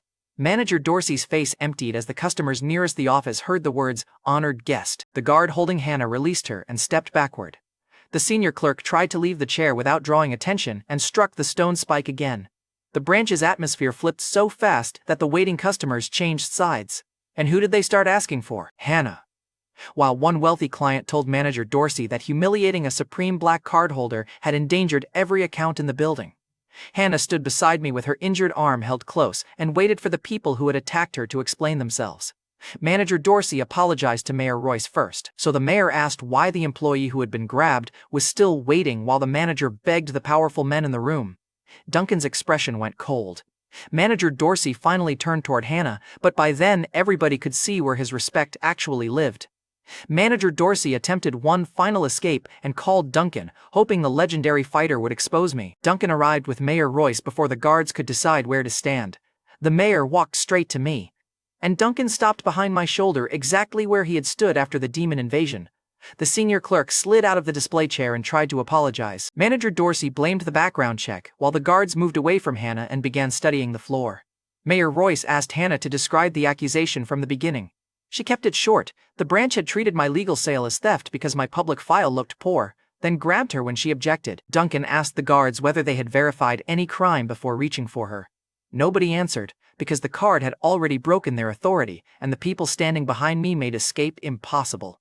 Mayor Royce's questions forced them to hear every stupid choice out loud. Blackstone removed Manager Dorsey and the senior clerk from the branch. Hannah received compensation, and the employees who had called her foolish started asking whether she needed help carrying anything. Hannah watched Mayor Royce and Duncan discuss the incident, then nudged my sleeve. "You know, asking for me keeps getting expensive." I told her I could try another clerk next time. Hannah's smile disappeared as she warned, "Don't even joke about that, Ronan. So much for professional distance." Once the offenders were gone, Blackstone opened its VIP room for us. I sat down, accepted the tea, and finally asked the question the system had placed in front of me after learning Professor Porter's recovery skill. A new passive called Abyssal Convergence had awakened around one object. I looked at Mayor Royce and Duncan. What is an end relic? The end relic question existed because my system had changed again. Earlier, when I learned Professor Porter's mana recovery skill, the system fused it with my dark affinity and created Abyssal Convergence. Abyssal Convergence acquired. The new passive could sense a specific kind of dark residue and absorb it through direct contact. The system called that residue an end relic. It offered no useful explanation because my cheat had the communication habits of a locked treasure chest. Mayor Royce had never heard the term. Duncan recognized fragments from old Freeblade records, mostly warnings attached to battlefields where demon kings had died. One record described a black core that stayed warm for a century after its owner fell. Another warned martial artists to leave those remains untouched because people who carried them began hearing voices. That was enough to make Duncan cautious. It was enough to make me interested. Mayor Royce invited me back to Silver Lake whenever I wanted access to city resources. Duncan showed me the secured mansion Mayor Lowell had given him in Westbridge. He offered to loan me money for a nearby house. I refused because I had $46,000, a Supreme Black card, and enough destructive power to make a landlord age visibly. I could wait until I could buy my own place. Saving money felt responsible then. Remember that when we reached the sword shop and I buy 7 orange-grade weapons in one conversation? A few days later, Mayor Lowell asked Duncan to attend a night watch discussion about Westbridge's unknown savior. The city had 3 dark disasters. one dead guardian, and several officials who desperately wanted the same invisible person to explain himself. Duncan went because his new certificate made refusal awkward. I stayed home and played games. I found out afterward what happened in that room. Celine argued that the hidden caster had repeatedly saved civilians, while Professor Porter sat nearby protecting my name. A hostile investigator named Clive Benton called independent adventurers dangerous and demanded the unknown savior submit to government control. Clive accused Celine of shielding an uncontrolled mutant and told Duncan that loyalty to a secret master made him part of the threat. Duncan only asked whether Clive intended to arrest the person who had saved Captain Barrett and half the city. Clive answered that law came before gratitude, fine words from a man who volunteered for the cemetery because he wanted the power under it. During the meeting, Clive volunteered to inspect the original dark site at Blackthorn Cemetery. He acted like he wanted evidence. His confession filled in the part I missed. Clive wanted the power for himself. Inside the restricted zone, he found dark residue soaked into the ground. Instead of backing away, he summoned a king-level demon and tried to force that energy into his own body. The demon resisted, but Clive fused with it anyway. Night Watch agents outside heard him screaming, then the barrier around the site exploded. The fused creature crossed the first defensive line and headed toward the city center before Celine could reorganize the team. That was when Abyssal Convergence pulled my attention across Westbridge. A red marker appeared on my private screen near Blackthorn Cemetery. The end relic signal moved away from the graves, fast enough to cross streets and strong enough to make every warning on the interface flare.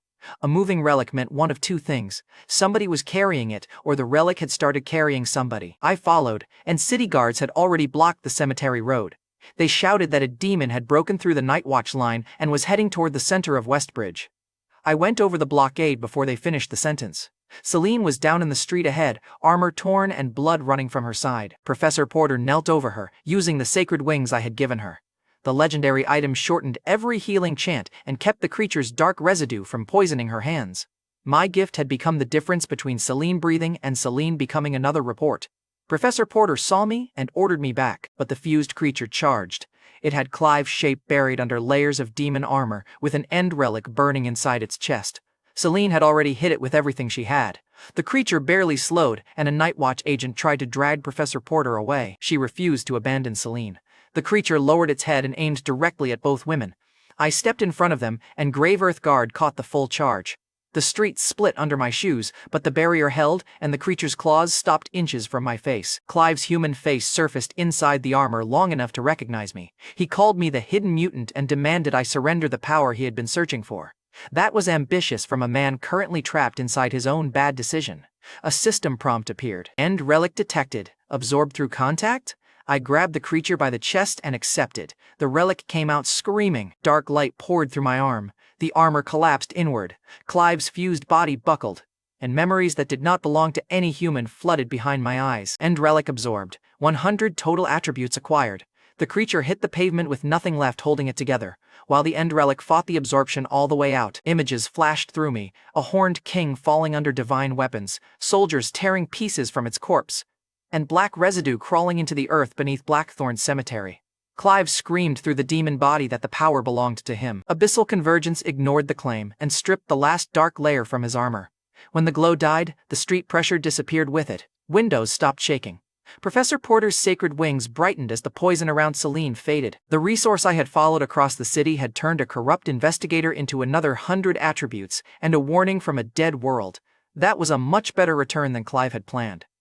Professor Porter stared at the hand I had used. Celine, barely conscious, watched me stand over an enemy she thought even Duncan might not defeat. A surviving Night Watch agent took one step back and forgot to hide it.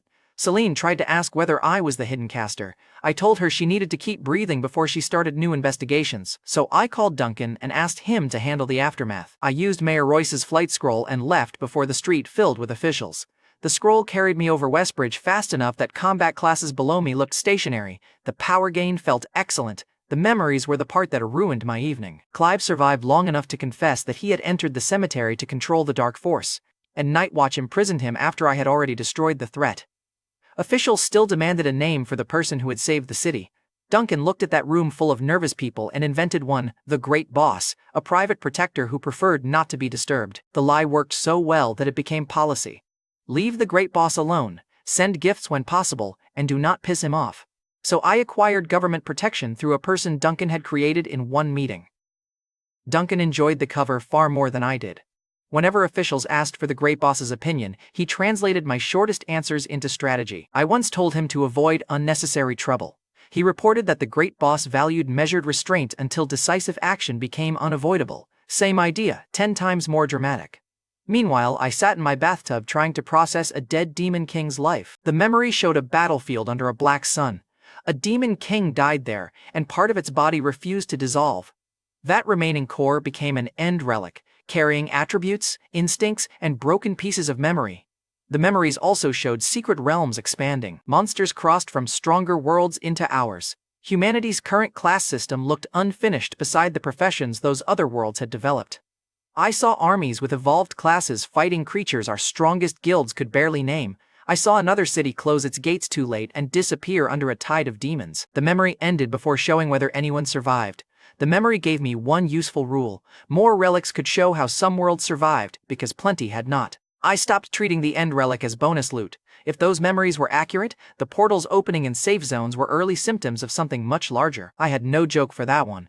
And what was I supposed to do with that warning? Go back to grinding starter monsters? So I decided to keep finding relics, keep getting stronger, and build enough allies that one bad day would not leave an entire city waiting for me to arrive. The next evening, Cassandra invited me to celebrate her new profession. She rejected a Lionheart group dinner and made a separate reservation for the two of us. Zachary heard that and immediately started asking whether Knight Vanguard would outgrow the guild. His fear wore the costume of concern, but everybody could see the jealousy underneath. Cassandra left him talking, and at dinner, she ordered roasted lamb for the table. I ate enough of it to make the waiter check whether another person was coming. Cassandra watched me clear the second plate and asked whether forbidden leveling also increased appetite. I told her a growing mage needed support. She leaned across the table. You spent the last 2 years asking me to support you by carrying your bag. I reminded her that consistency was an admirable trait. Cassandra laughed, then thanked me for the Vanguard emblem. She explained how it had changed her profession. Knight Vanguard gave her an S-rank path that fit her speed perfectly. The gift I had treated like spare loot had rewritten the future everybody else thought belonged to Zachary's guild. I admitted I had only known about the agility. Cassandra narrowed her eyes and asked, "So you handed me something priceless without checking?" I told her reading item descriptions was dangerously close to studying. She kicked my ankle under the table. But Cassandra asked about my training. I deflected and told her having a 5-star Knight Vanguard protecting me sounded efficient. Cassandra replied, "You'd better be worth protecting." The dress she wore was helping her argument, by the way, and I noticed. But I also valued my shin, so that observation stayed in narration. Cassandra reached for the lamb and winced. The movement pulled her sleeve aside. A dark bruise and a half-healed cut ran from her shoulder down her arm. Her S-rank ascension had nearly killed her. She tried to dismiss it as a normal mission injury. I asked who had been with her. Cassandra said Zachary and Derek had been nearby, but the boss had separated the team and she had finished it alone. Her fingers tightened around the glass when she described the moment support vanished. She had expected Zachary's group to cover the exit. Nobody came, but Cassandra tried to make the story sound routine. The boss had cornered her. Her bowstring had snapped, and she had finished the fight with a backup knife after the expected rescue route stayed empty. I watched the healed edge of the wound move when she lifted the glass. She asked why I had gone quiet. I told her I was thinking. My answer was honest then. I was thinking about Zachary's obsession, Derek's role in the wager, and how convenient their absence had been. I still lacked proof, so I did not turn suspicion into an accusation, but the hidden number called and supplied the next piece itself. I still believed the danger had been bad luck. My phone started vibrating on the table. The number was hidden, and Cassandra looked at the screen, and the warmth left her face before I answered. I answered the hidden number at Cassandra's dinner table. A man's voice demanded the origin of the Vanguard emblem and warned me that refusing would become painful. I hung up, but he called again. This time he explained that powerful people were being polite by asking. I hung up again, and by the fourth call, the man had lost the polished threat and started shouting. Cassandra insisted she had never told anyone outside Lionheart how the emblem worked.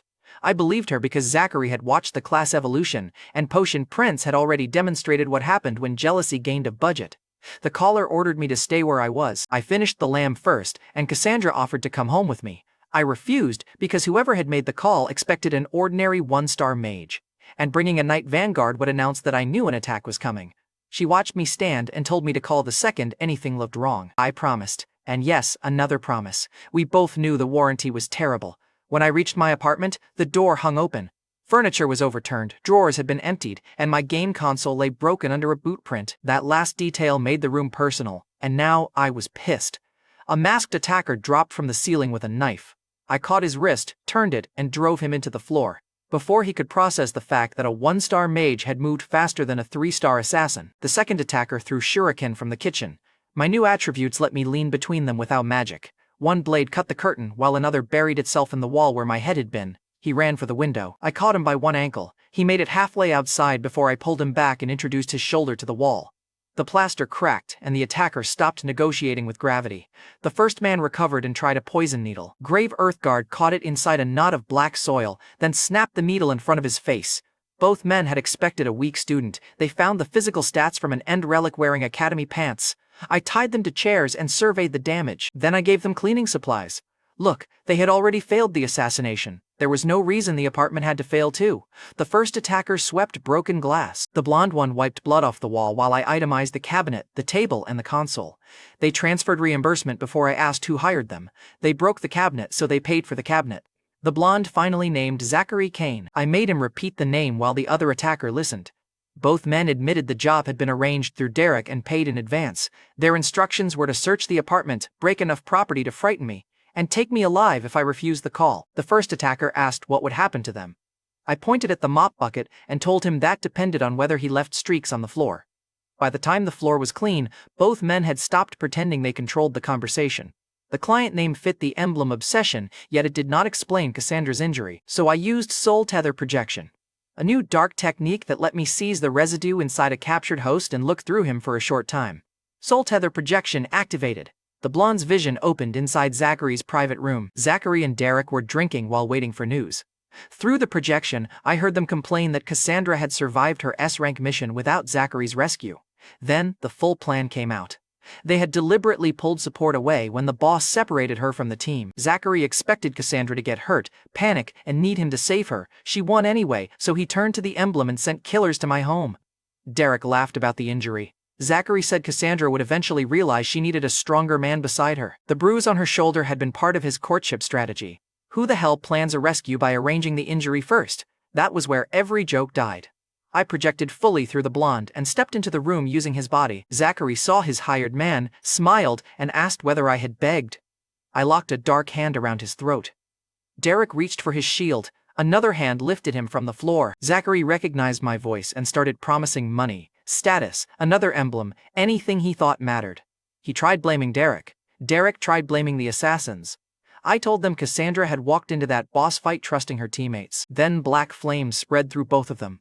They died inside the trap they had built for her.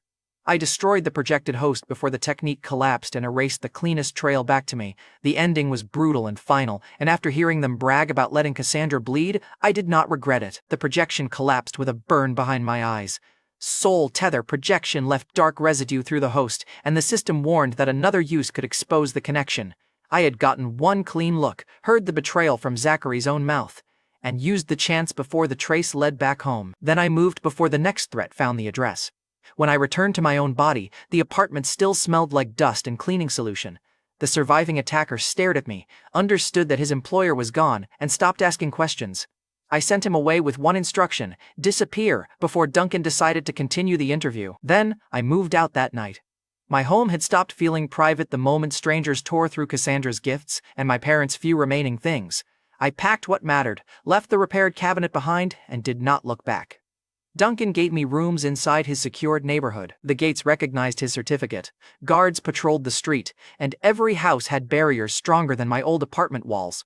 I moved my remaining gear into one room and left the rest empty. Duncan offered the largest bedroom, but I chose the one closest to the game room. Duncan wanted names, guild ties, and permission to start breaking every door connected to the attack. I told him the immediate threat was finished and pointed him toward the larger problem. I had demon memories full of recipes and no idea how to make any of them. He looked disappointed that the answer involved alchemy instead of violence, but he started searching for an independent expert. Cassandra solved it first by introducing me to Aaron Collins, an obsessive alchemist who worked out of his family's house, and Aaron's sister Sadie, a support cleric from her wider training circle. Sadie opened the door, saw me, and immediately complained that Aaron had kept her away from the interesting guest. Aaron adjusted his glasses without looking up from the recipe I handed him. He had rejected Lionheart's recruitment after clashing with Zachary, which made him both talented and easier to trust. Sadie leaned against the table and asked whether all my secret meetings came with this much mysterious eye contact. I told her the last one ended with 2 men cleaning my apartment. She smiled and said, "So you do house calls? Good to know." Cassandra coughed loudly from beside her. Sadie looked at Cassandra, then back at me. "Right! Competitive market!"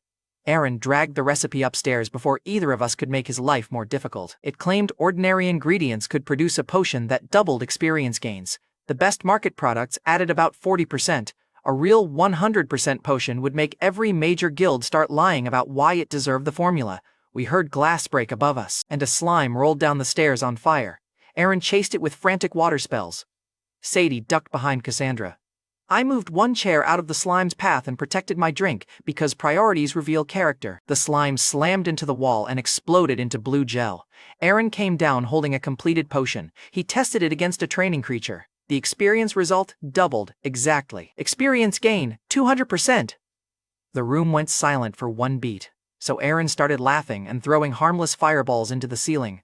Cassandra grabbed the potion, while Sadie grabbed Aaron before the house joined the slime. Now tell me, what do you do when your awkward alchemist produces a national-level cheat in his upstairs bedroom? You absolutely do not advertise. We agreed on secrecy. Aaron would make a small batch. I would supply more recipes later. The potions would go to trusted companions before any sale reached the market.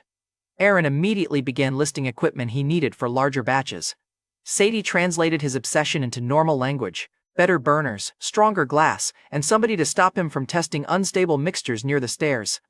Cassandra argued that selling even 1 potion would bring guild scouts to the house. Aaron agreed, then looked genuinely disappointed that world-changing wealth would interfere with his experiments. So, I kept the first batch inside the group. Cassandra needed people who could survive beside her. Duncan needed support beyond one hidden caster, and I needed companions before the formula became public. Sadie tapped the potion bottle and asked whether loyalty came with a taste test.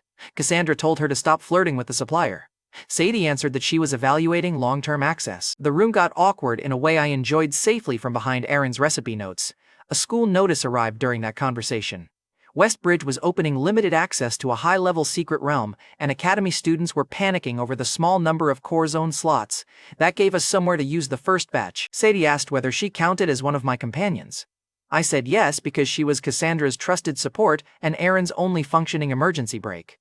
Sadie clapped once and announced that she and Cassandra would become my personal bodyguards. Cassandra gave her a look. He already uses me as free transportation. Don't encourage him. Sadie tilted her head at me. Do you come with benefits? I told her the current package included dangerous secrets and occasional flying furniture. Sadie decided, I can work with that, and Cassandra's look sharpened while the claim stayed exactly where Sadie had put it. Jasper Holden, a berserker in Cassandra's circle, also received a potion. He had no clue about my power, yet he accepted the risk because Cassandra trusted me and promised to repay the favor with his life if necessary. Aaron wanted 10 more impossible recipes. I gave him 1 and told him to keep the roof attached this time. By Monday, Cassandra insisted I train with the group inside the newly opened realm. Refusing would make her more suspicious, so I agreed to keep pretending the 1-star mage needed protection. Outside the gate, my classmates noticed me beside Cassandra, Sadie, Aaron, and Jasper. They laughed at the Academy's useless late awakener for trying to enter a lethal zone, but Lionheart's access badge let our group skip the entire line. The same students who had mocked me started complaining that I was stealing opportunities through Cassandra. A boy called her the Academy Goddess and asked why she kept dragging dead weight into elite spaces. Cassandra turned around, and he reconsidered the volume of his opinion. Word had gotten around that Zachary was absent. His father claimed he had entered private training, so the classmates assumed Lionheart had replaced him with me. That made the jealousy louder and the questions more dangerous. Inside the entrance plaza, another private lane opened, and the students who had complained about Cassandra skipping the line moved aside without being asked. The first arrival was Cameron Reddick, the country's second-ranked young prodigy. He carried himself like every room had been ranked beneath him, and he looked directly at Cassandra. A broad-shouldered berserker followed him, inspecting the fighters like practice targets. Behind both of them, a bored girl wearing the 4th-rank badge caught me recognizing her and held my gaze. They had come for Cassandra, and all 3 had already decided the rest of us were furniture. Inside the core realm, Aaron handed Jasper the first 100% experience potion. Jasper drank it, watched the result double, and pledged that if I ever needed him, he would come running. He had known me for less than a week. And Cassandra watched us laugh about Aaron nearly burning down his own house. She looked relieved.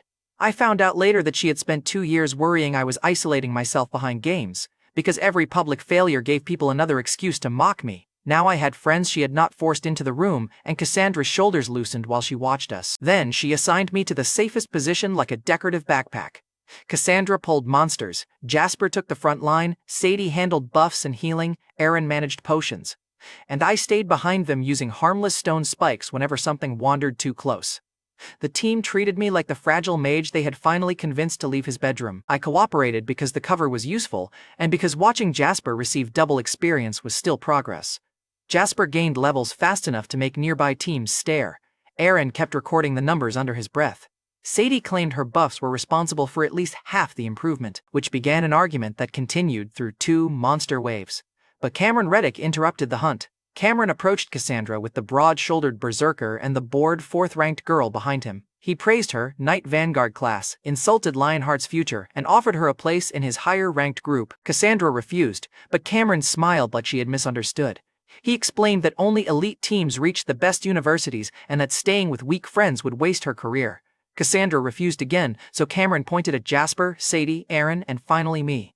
He called us baggage and told Cassandra she would spend years carrying people who could never stand beside her. The funny part was that Cassandra had spent years carrying me by choice. Insulting that choice was a very efficient way to make her hate you.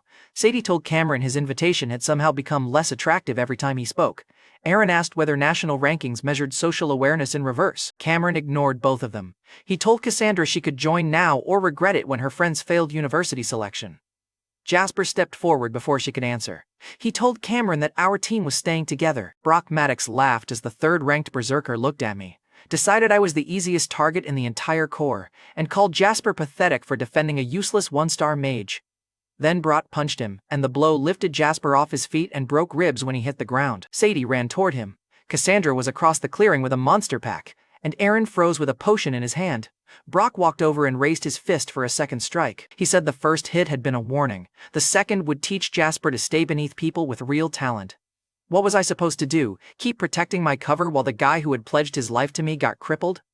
I stepped between them, and Brock threw the punch. I caught it with one hand. His fist stopped inches from my face. The force tore a groove through the dirt behind me, but Grave Earthguard never even needed to appear. Brock pulled, but my hand stayed closed. Then I squeezed, and bones shifted under my fingers. His confidence vanished. Cameron stopped smiling, and Lillian took one slow step backward because she had seen enough high-level fighters to understand what that grit meant. I called Brock useless, and then I threw him through a line of rocks. One shot.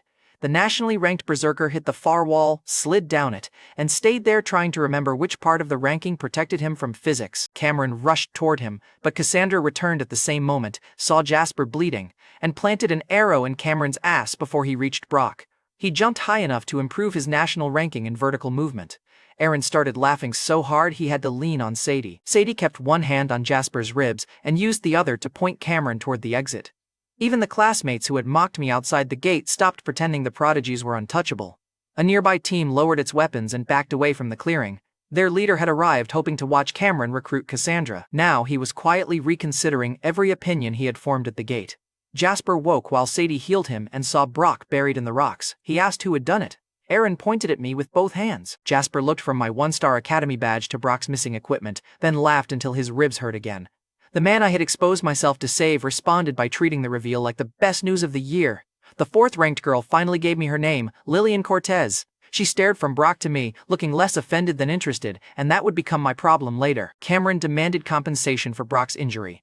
I ordered Jasper to take Brock's equipment. Cameron called it robbery, and I asked whether he wanted me to demonstrate the difference. He removed his own gear and placed it beside Brock's. Lillian surrendered hers without waiting for the threat. She held my gaze while doing it, and Cassandra noticed. The elite group left the corps with fewer items, one damaged reputation, and an arrow Cameron would be discussing with his healer in deeply uncomfortable terms. The classmates outside the clearing carried the story back to the academy before our team finished healing Jasper.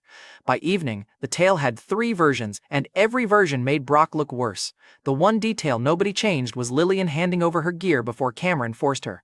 Cassandra noticed that choice, and from then on, she tracked every glance Lillian sent my way. Brock had broken Jasper's ribs because he thought our team was weak. He walked out stripped because he proved the exact opposite. Cassandra healed the emotional part by becoming furious with me. She also took Brock's surrendered gear away from Jasper long enough to check for tracking marks. Lillian had removed hers cleanly. Cameron's carried a guild beacon. Cassandra crushed the beacon and handed the armor back.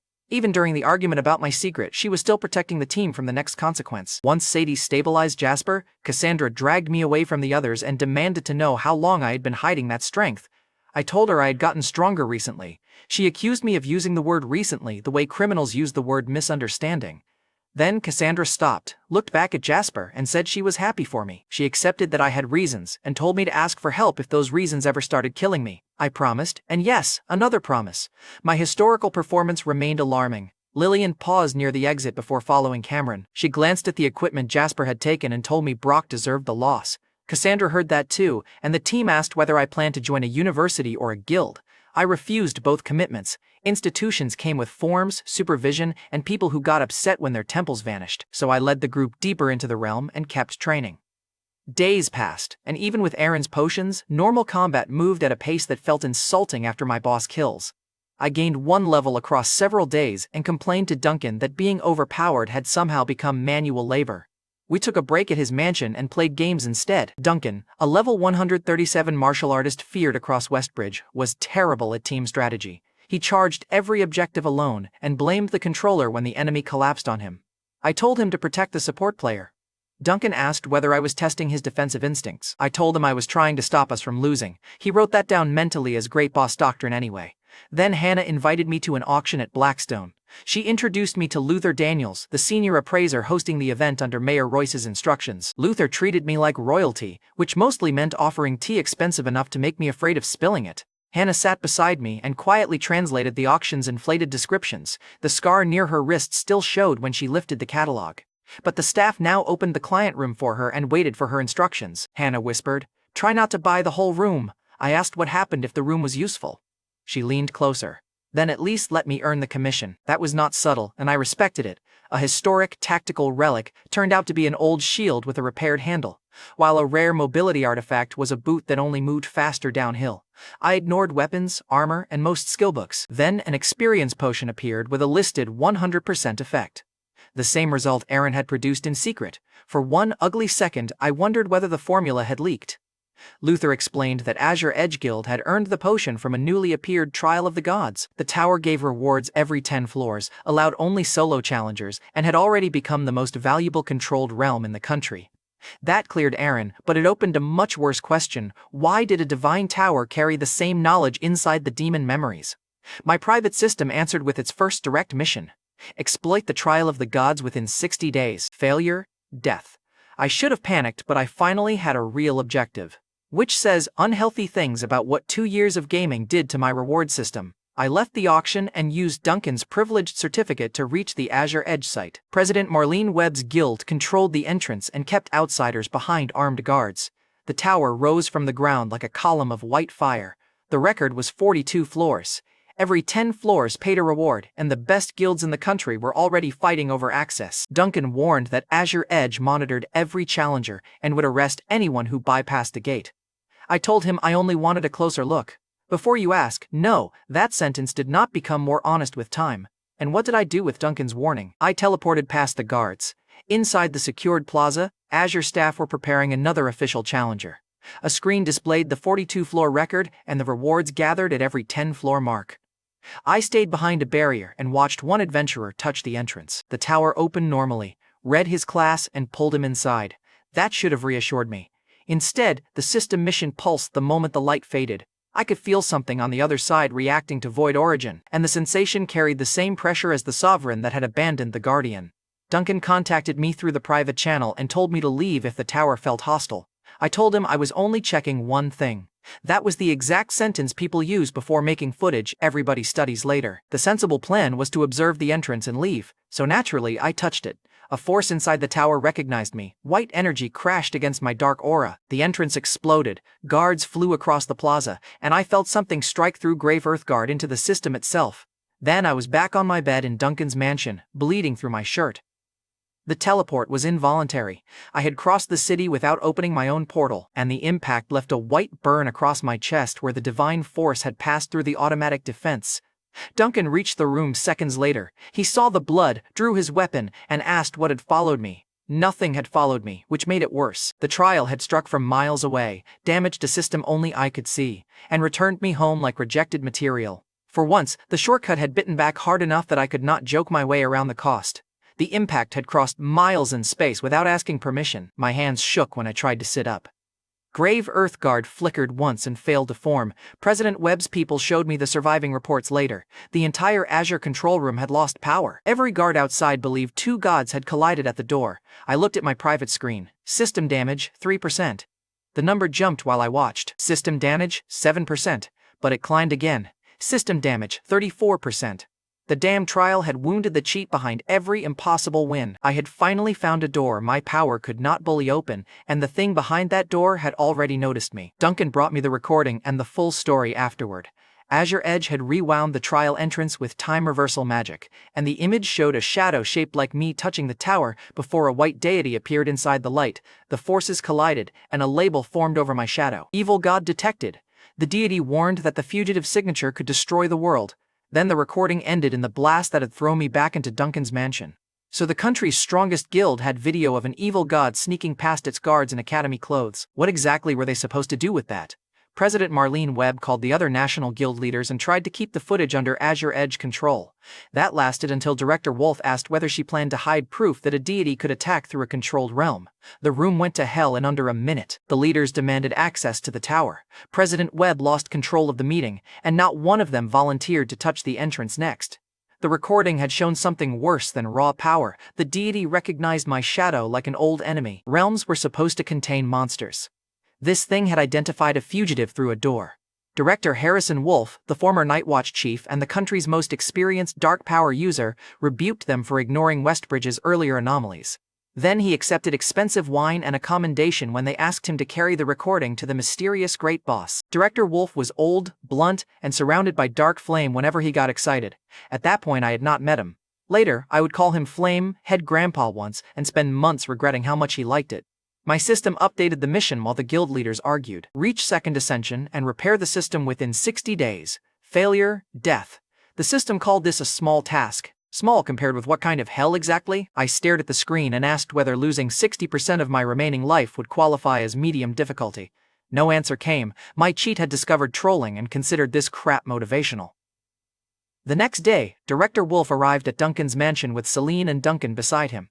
He brought $5 million, 200 advanced experience potions, and the divine recording accusing me of being an evil god. I was being paid to investigate myself. Great career move. Director Wolf studied my face while the footage played. He joked that maybe I was the hidden fire god everybody feared. His own head flared with dark fire when he laughed, which was when Flame. Head Grandpa entered my private vocabulary. Celine did not laugh. She watched me watch the evil god label. Director Wolf pushed the $5 million transfer across the table without ceremony. The amount was more money than I had expected to see before graduation. And the 200 potions could move an entire team through levels that ordinary students needed years to reach. Would you turn down $5 million because accepting it looked suspicious? Me neither. I accepted while the potion cases filled half the room. Director Wolf wanted the hidden protector stronger before the entity in the tower, or another nation, reached him first. I hid the panic, accepted the gifts, and promised to consult the great boss behind Duncan. The lie had grown from a cover story into a person officials now expected me to contact on demand. And who was supposed to answer his calendar requests? The answer was me. Duncan handled that problem by nodding with complete confidence, as if the great boss had a schedule and an office. Director Wolf asked whether the great boss feared the god in the recording. Duncan looked at me, and I told them any enemy could be understood once its rules were clear. Director Wolf's flames rose again. He took that ordinary sentence home like scripture. I found out later what he told Celine outside. He already suspected that I might be the great boss, or at least directly connected to him. The impossible leveling, Duncan's loyalty, and the timing were too clean. He chose kindness over proof. If I was the hidden protector, $5 million bought goodwill. If I wasn't, helping me still reached whoever stood behind me. Celine asked whether he wanted surveillance. Director Wolf refused. He said a young man who had saved 2 cities deserved room before he deserved a cage. That was the first authority figure clever enough to notice the truth and smart enough to leave it alone. Once they left, I checked the trial mission wording. It demanded that the trial be exploited and the system repaired through second ascension. It never said I had to clear the tower personally. I looked at Duncan, and he estimated he could reach floor 35. The national record was 42, so I asked how much better he could become with exact monster weaknesses from the End Relic memories. Duncan straightened like I had handed him a sacred commandment. Celine arranged access to the Nightwatch simulator. Captain Barrett and Director Wolf watched while Duncan fought replicas of trial monsters using the weakness maps I supplied. He performed far beyond normal 4th Ascension. He also got battered every time the correct weak point sat behind armor. His body could not reach fast enough. Knowledge gave him the answer. His lungs, joints, and old injuries could not execute it. Before the first attempt, Duncan had asked what would happen if the gods crossed into our world. I told him, if they come here, I'll be standing in front of them. I meant that I would try to stop them. Duncan repeated it to the observation room as a vow that no god would touch the country while the great boss lived. Director Wolf's flames rose, Captain Barrett stopped doubting the myth, and Celine wrote the line down. How did one ordinary reassurance become national doctrine? Duncan. The answer was always Duncan. But then Duncan fell when a simulated monster struck his damaged chest, and he could not stand before the next wave arrived. The run ended below the record. The proxy loophole had not solved anything. My best ally knew exactly how to win and lacked the body to do it. So what did that leave me? Rebuild the body, or lose the clock? Duncan tried to stand before the simulator released the safety lock. Blood touched his lips, and Director Wolf moved first, catching him under one arm. While Captain Barrett called for a healer, the observers had expected secret knowledge to create an instant miracle. Instead, Director Wolf caught a legendary fighter under one arm while blood ran from his mouth. What good was perfect information if the body carrying it broke before the answer reached the target? I looked through the glass at Duncan apologizing for his damaged body and decided I would rebuild it. I recalled him before he could break himself, proving loyalty. Duncan resisted the recall long enough to take one more step toward the next wave. The simulator ended around him, leaving the man kneeling in an empty chamber with his hands shaking. Director Wolf looked at the failed run and still called it impossible progress. Celine saw the other side. The great boss's information had exceeded the world's knowledge, yet the body carrying it remained human. That distinction became the problem I needed to solve. Duncan apologized, but I told him the first plan had exposed a limitation we could actually repair and sent him home. I had no method yet, so I did what I always did. When a plan failed, I found somewhere dangerous enough to give me a new one. Using an untraceable flight scroll, I reached an unmanaged realm outside the National Registry. An evil mutant clan had occupied the entrance and was sacrificing captured adventurers to summon a demon king. The cult used the unmanaged realm because no official surveillance covered the interior. Prisoners were chained around the altar, and Rufus Deller had promised his followers positions in the new demon kingdom once the nearest city fell. I learned about the city side later. One prisoner got a communicator free long enough to show the altar and forming portal to a rescue captain before the signal died. The captain had already lost people trying to enter, so he ordered a total evacuation disguised as a drill. Then he called his daughter and told her to leave school early. She wished him happy birthday and asked whether he would be home for cake. The captain turned away from his squad, promised he would try, and cried where he thought nobody could see. His second-in-command heard enough to send every bus in the district moving. The girl saved one piece of cake, and the captain reached home after midnight wearing damaged armor. I never met that girl, but I still remember the recording. At that exact moment, I was inside the realm looking at monsters and deciding they were good enough. I released an extreme cold forbidden spell across the valley. Frost covered the ground, climbed every creature, and sealed the entire realm in blue ice. I moved through the frozen field, shattered the monsters one by one, and watched the experience rise. The spell reached caves, towers, and the ritual chamber at the center. Cult members outside were still chanting for their demon king while the thing they wanted formed inside a wall of ice. Level 37 reached. The ritual's demon king had arrived at the center of the storm. It broke through the summoning circle roaring. Then the cold reached its legs. The creature tried to spread corruption to the floor. Ice sealed the markings, and it raised one arm toward the exit, and the entire limb froze before the first step. Meanwhile, I was several chambers away, shattering ordinary monsters and complaining that the realm still had not produced a proper boss. The cult outside felt the summoning succeed. They heard one roar through the portal and began celebrating. They never heard a second. By the time I reached the central chamber, the Demon King looked like another large frozen target among hundreds, so I froze it too. I had no clue the enormous shape inside the tallest ice coffin was the city-ending boss. I broke the coffin, collected the experience, and kept walking. The boss dropped no announcement I cared about. I assumed it was another oversized realm monster and complained that the experience still felt slow. The complaint aged badly once the rescue report identified the crest. I had frozen a demon king, saved a city, and called the reward disappointing because it only moved me a few levels. Power had ruined my sense of scale. The people outside were evacuating families. I was inside comparing the apocalypse to a slow grind. Outside the realm, the mutant clan was kneeling around the portal. Their leader, Rufus Deller, had spent years sacrificing people for the thing he expected to emerge, and I walked out alone. The cult looked at my academy clothes, the dark cold rolling behind me, and the complete absence of their summoned king. What else were they supposed to think? Every one of them lowered his head. They thought their demon king had finally arrived. Rufus Deller stayed on his knees until I told him the ritual was none of my business. That answer confused the entire cult. They had sacrificed adventurers, opened a realm, and spent years preparing for a demon king. The supposed demon king had just walked out wearing an academy jacket and showing zero interest in management. Rufus looked behind me, saw no master, and changed theories. He decided I was a weak traveler who had slipped through after their ritual succeeded somewhere else, so he stood up and threatened me. The transition from worship to routery took under 10 seconds. The man had no idea what he was doing, but damn, he was efficient. Rufus was an A-level murderer with a damaged shoulder and enough confidence to ignore the frozen realm behind me. His people surrounded the portal while he ordered me to hand over every item I had collected. One cultist warned him that the cold around me felt wrong. Rufus struck the man for doubting him and announced that anyone beneath Third Ascension could be killed before casting. I wanted to test Pain Mirror, a dark illusion skill that forced targets to feel attacks against their weakest points. Rufus volunteered the entire clan. The illusion dropped over them. I saw the injuries they hid, the joints they protected, and the old wounds controlling their movement. Then I struck those exact weaknesses one after another. Rufus tried to raise his weapon. Pain folded his bad shoulder before the blade cleared his waist. His followers attacked from both sides and collapsed against injuries they thought had healed years ago. A swordsman with a damaged knee tried to retreat. The illusion locked the joint. A mage reached for a hidden poison and felt every burn scar along his casting arm flare at once. Rufus finally understood that the person he had threatened had walked out of the realm because everything inside was already dead. He asked whether I truly was their demon king. I told him his demon king had been frozen with the rest.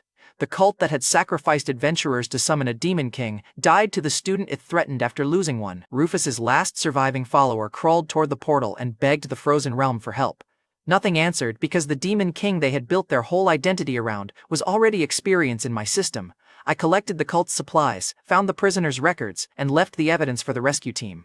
The official report later credited the unknown Great Boss because no registered adventurer had entered before the freeze. Another city added the same imaginary protector to its emergency planning. My fake identity was rescuing places I had never publicly visited. Rufus was cooked before he finished deciding what I was.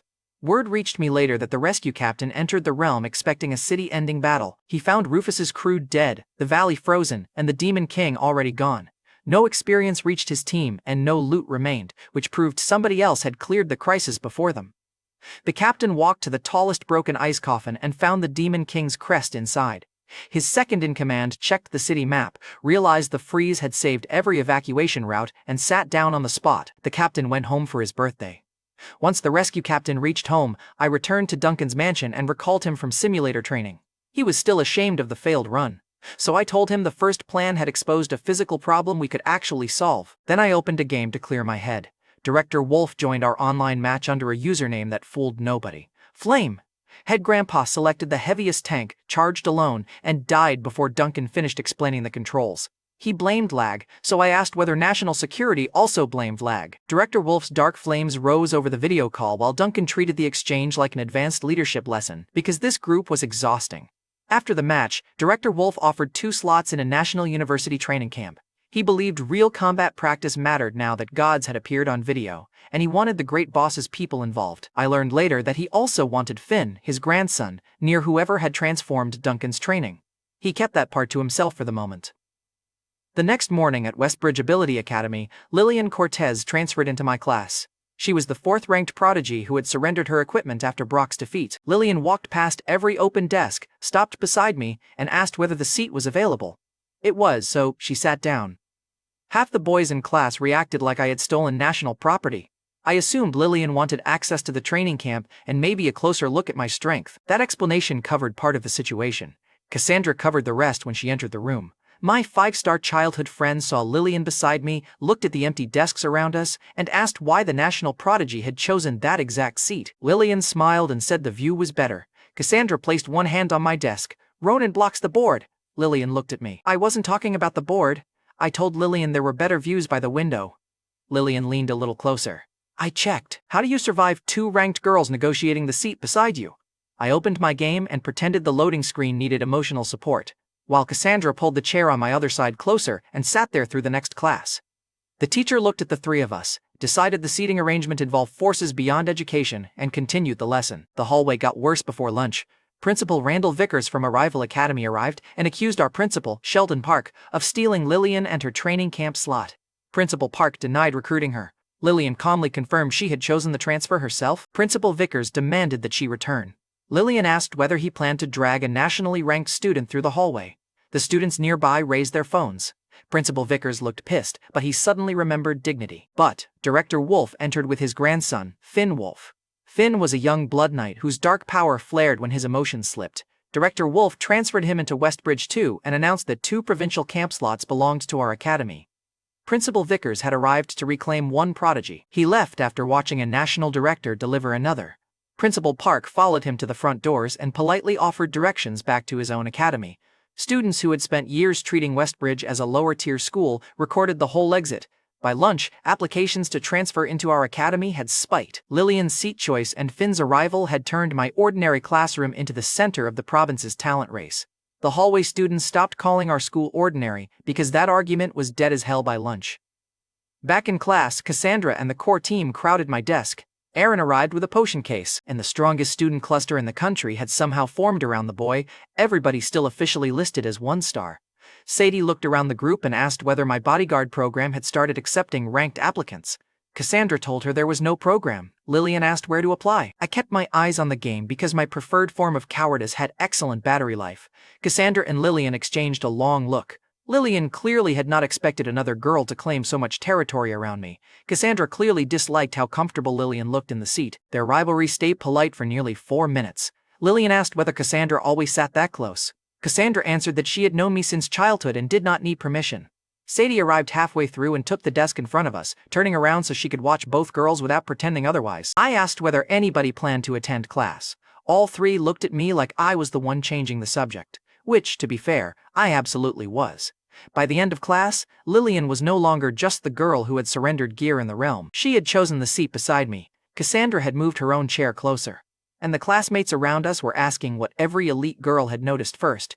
And gift started when Finn handed me a rare water summon book. Lillian offered a blade enchantment book.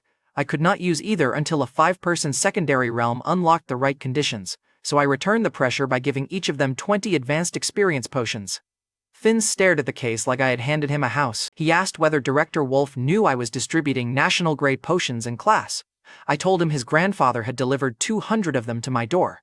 Finn looked toward the hallway, clearly re-evaluating every vague answer the old man had given about me. Lillian closed the case and promised she would earn the next gift instead of asking what it cost. Cassandra immediately produced a newly refined potion from Aaron, so she would not be the only person arriving empty-handed. Sadie leaned toward me. Do companions get gifts every time they look jealous? I told her that policy would bankrupt me by Friday. Meanwhile, Zachary's empty desk had finally become noticeable. His father, Richard Kane, told the academy that Zachary was in private training. In reality, he had no idea where his son had gone. I learned later that Richard opened a hidden altar room under his house. Blood marks covered the floor, and offerings had been burned there long before Zachary disappeared. He begged the darkness behind the altar to return his son. Something answered, though it did not promise the answer he wanted. Killing Potion Prince had ended the boy. It had not ended the family thread. The more immediate problem was Duncan. His simulator loss came from old lung damage, stiff joints, and several martial skills that fought each other under pressure. I used Pain Mirror to identify every weak point and a nourishing potion from the demon memories to start repairing the damage. How do you tell a level 137 legend that decades of muscle memory are wrong? You call the next 2 weeks hell training. Pain Mirror forced Duncan to feel each mistake at full intensity, and I made him repeat the movement until the weakness stopped appearing. He never complained, because the man had spent years believing his ceiling was fixed. Every painful correction proved it wasn't. During the first week, he collapsed after 6 stages. During the second, he reached the monster that had crushed his chest and survived the attack. Pain Mirror showed Duncan every inefficient movement as a burst through the old injury.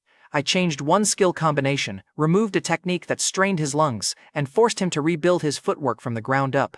He hated the slow drills more than the pain. A legendary martial artist had spent decades polishing habits I was now telling him to abandon. Then he tested the new movement and crossed the room before his old technique would have finished starting. Director Wolf heard about that improvement and moved the final simulator review forward. Hope had made the old man impatient. I changed the training each time his body adapted because the trial would not care how impressive yesterday's progress looked. Half a month later, Director Wolf, Celine, and Captain Barrett returned to the simulator. Duncan entered the same stage that had broken him. This time, he slipped under the first monster's armor, reached the hidden weak point, and killed it before his damaged lung tightened. The second wave tried to surround him. He changed footwork instead of forcing speed. The third used the attack that had ended his last run. Duncan redirected it and cut through the opening. Floor after floor, every weakness map became something his body could finally execute. He cleared the entire simulation.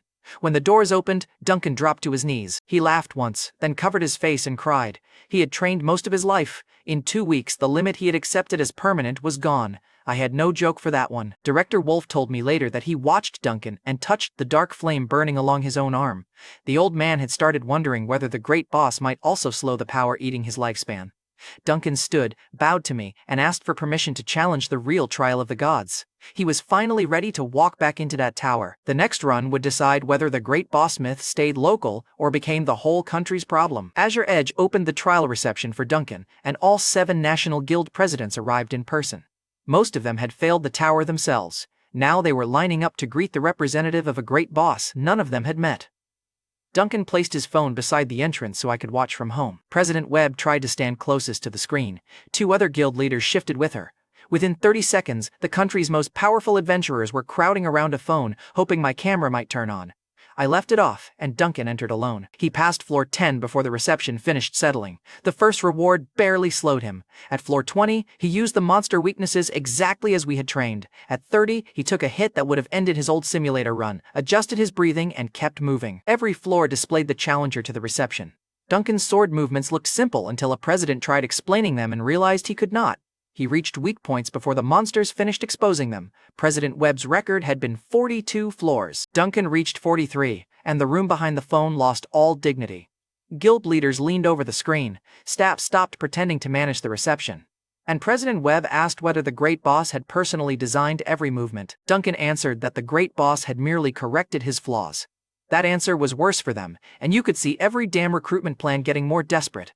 At floor 50, Duncan's sword cracked. He fought the next monster with the broken half. At 60, his old lung injury tried to tighten, and the nourishing potion held it open long enough for him to finish the stage. The final guardian used speed beyond the simulator's highest setting. Duncan took 1 cut across the shoulder, changed his stance, and let the next attack pass close enough to tear his sleeve. Then the guardian used the exact strike that had destroyed Duncan's first simulator attempt.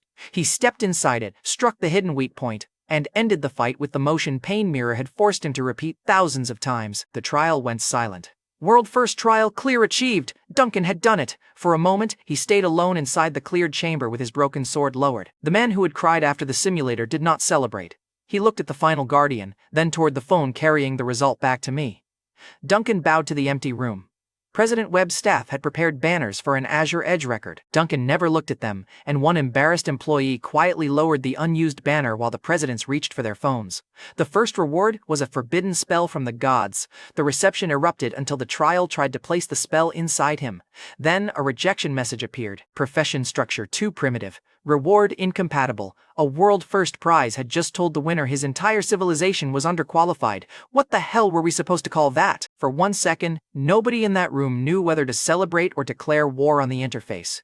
President Webb demanded a review, and the trial ignored her. The other leaders started blaming Azure Edge before anyone noticed the message had just insulted every profession in our world. But then the reward changed. A divine emblem appeared with 3 evolved profession paths. Duncan chose the route built around his sword skill and martial control. Emblem of divine grace accepted. Profession evolved. Spirit swordmaster. Light crossed his body. His attributes rose. His recovery changed, and the old limits holding his technique together finally disappeared. Duncan tested the new profession by drawing 1 line through the air. The pressure split the final chamber wall without touching the reward altar. President Webb gripped the railing. Her guild had controlled the trial for months, and a man trained outside Azure had just evolved beyond every path they could offer. Duncan lifted the broken sword. Divine energy ran along the remaining edge and restored its shape long enough for 1 clean swing, and the sky above every city lit up. A world announcement declared, the trial cleared for the first time. It named Duncan Fletcher, revealed the divine emblem reward, and stated that the drop rate was below 1%. Every guild president started recruiting him before the light faded. The world announcement reached academy screens, city plazas, and every controlled realm at once. How do you hide a fake boss after his servant gets named by the sky? You do not. At Westbridge, Professor Porter stopped a lesson so the students could hear Duncan's name. The same classmates who had mocked me outside the core realm began arguing over whether the great boss had trained him personally. Cassandra told me later that she did not join the argument. She had seen Duncan hand me loot, walk behind me near the academy, and appear whenever officials treated me like somebody important. Then she sent me one question mark. I answered that Duncan's training had gone well, and Cassandra replied with 6 more. Across the country, recruitment offices opened overnight. Back at the trial, President Webb offered Duncan control of an Azure Edge branch, while another president stepped into the exit and promised him national command. Duncan picked up the phone, told them he already served the great boss, and walked the hell out. And what do you offer a man who just rejected half the country? The other half, of course. The presidents followed him into the reception hall while staff who had ignored him before the attempt held every door open. President Webb asked for one meeting with the great boss, and Duncan said he would pass along the request. He did not mention that the great boss was watching in sweatpants. When Duncan returned, he sketched the emblem of divine grace for me. The pattern looked almost identical to the Vanguard emblem I had given Cassandra. I told him so, and Duncan stopped drawing. You gave one away? I explained that Cassandra had used it during Ascension and become Knight Vanguard. The man who had just triggered a global announcement stared at me like I was the unreasonable one. Duncan asked what other divine objects I had handed away without checking. I opened my inventory and looked around, and he told me to stop. If Cassandra's emblem matched a below 1% trial reward, then the Vanguard Goblin had carried a piece of divine progression into a beginner exam. That was one hell of an accident. So was its appearance random, or had something placed that emblem where I would find it? I did not have the answer. And now every guild in the country had started chasing the same class-changing rewards while the gods already knew my signature. Duncan gave me the useful part of the reception. President Webb had been guarding a forgetfulness potion formula because she thought it would secure Azure's monopoly. Duncan told her the great boss already knew it, then mentioned that we had produced the 100% experience potion before Azure earned one from the trial. Her damn ownership speech died as ingredients and laboratory offers appeared on the table, and President Webb asked what cooperation would cost. Director Wolf came to Duncan privately after the clear. His usual fire stayed low. He asked whether the great boss had medicine that could slow dark corruption. The power burning through his body had made him nationally feared. It was also shortening his life. He wanted more time with Finn. Director Wolf had already assigned property, recorded instructions, and arranged people to protect the boy after his death. Finn had only recently started talking to him again, and the old man wanted enough years to become more than a guardian standing outside the door. Duncan repeated the request in 6 plain words. Harrison Wolf wanted time with Finn. The old man kept his back straight, yet his hand shook when he mentioned his grandson. So I prepared nourishing elixirs from the demon memories and sent them freely. He had protected my secret and given me resources before he knew what I could return. Celine accepted the elixirs at Director Wolf's home while he was away. Then she felt dark aura leaking from Finn's room. Finn told me afterward what happened before she reached the door. A voice formed inside the shadows and offered to save his grandfather. It promised power strong enough to stop the dark flames from consuming Director Wolf. The price was submission. Finn's Blood Knight class already made his darkness unstable. The voice pressed on that fear, showed him images of his grandfather dying, and told him family pride was useless if the family ended. Finn refused. He told the voice that Director Wolf had spent his life fighting creatures like it, and he would not save the old man by becoming one. The shadow promised to return when fear had made him wiser. Then it disappeared before Celine entered. Finn hid the encounter because he did not want his grandfather worrying. A few days later, I found him alone and opened a game. Finn had been quiet since joining Westbridge, and gaming was the one subject that pulled him out of his own head. I asked why Director Wolf cared so much about our ranked matches. Finn explained that his parents had died sealing an unstable realm. Afterward, he stopped talking, stopped training, and spent most of his time inside games where death had a restart button. Director Wolf knew nothing about gaming, so the former Nightwatch chief learned. He watched tutorials, memorized roles, and spent months playing badly beside his grandson until Finn started speaking again. The old man had joined our matches because gaming was the only door Finn had left open, even if learning meant becoming the worst tank in national security. Finn showed me their old match history. Director Wolf had lost hundreds of games before earning the first invitation from his grandson to play again the next night. I sat beside the kid and looked at the same loading screen Director Wolf had stared at for years. That part still gets me. Finn admitted that Director Wolf still played the tutorial levels when he thought the boy was asleep. The old man practiced support roles because Finn had once complained that he never protected the team correctly. The same national director who could set his head on fire had spent nights learning when to press a healing button. Finn laughed while telling me, then his voice cracked and he looked away. The system clock, the demon network, and Wolf's condition made easy promises cheap. I told Finn the elixirs had helped and that we would keep finding ways to buy time. He nodded and cued another match. But Nightwatch reports arrived with two names. Dante Briggs and Liam Boone had once been imprisoned or supervised criminals. Both vanished for years. Now they had returned and murdered the veteran adventurers who originally captured them. Their old records placed them near 3rd Ascension. Witnesses described power beyond 5th Ascension. One veteran survived long enough to report that Dante's body had changed under demon armor and Liam's lightning ignored normal resistance. The assassins left the scene without taking money or equipment. They were proving power, not stealing it. Even Director Wolf admitted he might lose against them. I pieced the next part together afterward. At Richard Kane's house, the two assassins examined the hidden sacrifice altar and told Zachary's father that his missing son might have been chosen by a demon lord, the exact lie Richard wanted to hear. Richard had spent years offering lives for power. Dante and Liam used his altar as a doorway and asked for transport to their next recruit. That recruit was Finn, and they entered Director Wolf's home while the old man was away. The security team recognized their faces from the criminal reports and attacked. Dante crossed the courtyard before the first alarm completed. Liam disabled the barrier with one lightning strike and left the guards alive only so they could report how easy it had been. Finn heard the impact and met them in the hall. His Blood Knight aura flared hard enough to crack the windows, but the instability made each attack easier to read. Dante mocked the boy for protecting a grandfather who was already dying. Liam promised that demon power would turn the illness into strength. They had chosen the exact wound the shadow had tested earlier. Finn still answered the same way. Finn attacked first, but Dante caught his sword with one hand.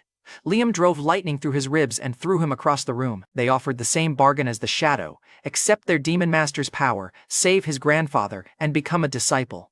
Finn refused again, so Dante held him upright while Liam described exactly how they would kill Director Wolf. Finn spat blood at them and told them the old man would rather die human than live through his betrayal, so they beat him until he could barely stand. A kid chose the man who had learned games for him, and two grown monsters punished him for it. Before leaving, Dante gave Finn 3 days: submit or watch Director Wolf die. The trial clear had made the Great Boss myth global. At the same time, the Demon Network had reached directly into the family protecting my secret. That bill was coming due. While Finn recovered, I kept leveling under the system's clock. 43 days remained before I needed 2nd Ascension, and the trial clear had repaired progress without removing the deadline. Then Duncan called because Director Wolf wanted the Great Boss's help. Nightwatch had moved Finn to a hospital, and every available expert admitted Dante and Liam were beyond them. I went with Duncan, and at the hospital, Director Wolf looked older than he had during the trial celebration. Finn was awake, bandaged, and furious with himself for losing. Celine explained that the assassins could strike anywhere and that formal protection would only place more civilians between them and their target. Director Wolf had already tested one nourishing elixir. His breathing had improved, yet the injury to Finn made every extra day feel useless to him. Duncan asked Director Wolf for a secure independent training base instead of official discipleship. We needed somewhere to build people strong enough that every invasion did not end with the country calling one hidden man. Director Wolf agreed to find options, and Dante and Liam walked into Finn's room carrying a fruit basket. Who brings apples after beating a kid half to death? Dante, because this asshole needed every person in the room to hate him. He greeted Director Wolf like an old friend and asked Finn whether he had reconsidered the 3-day offer. Dante held out an apple while describing how easily the old man would die. Liam laughed when Director Wolf's dark flames rose and reminded him that attacking inside a hospital would kill civilians. Director Wolf stopped and Duncan stepped forward. Liam spat on his chest. Duncan stopped too, because both men had enough control to protect the people around them. Dante and Liam treated that restraint like weakness and walked out laughing. Dante paused at Finn's bed and placed the apple on the blanket. He told the boy to eat well because fear tasted better when the body was strong. Director Wolf's flames climbed the wall. Finn reached out, caught his grandfather's sleeve, and held him there until the flames stopped climbing. A nurse stood frozen near the door, clutching Finn's chart. Dante and Liam walked out because the people they had mocked were still protecting every civilian around them. I entered as they reached the hallway, took an orange from their basket, and started peeling it. Dante asked who I was. I told him the fruit was decent. He looked at Duncan for an explanation. Duncan wiped Liam's spit from his coat and said nothing. The disrespect bought me Finn's first smile since the attack, which was enough. Later that day, word reached us that the assassins were drinking at Richard Kane's house. They had women around the table and were discussing Cassandra as a future sacrifice for the Demon Master. That removed the civilian hospital problem.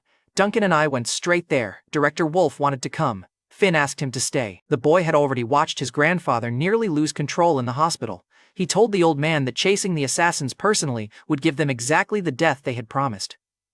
Director Wolf remained beside the hospital bed while Duncan and I left. Holding back was harder for him than any fight, and that made the later report matter more. We broke through the outer wall, sent the guests running, and told everyone who wanted to live to leave the house.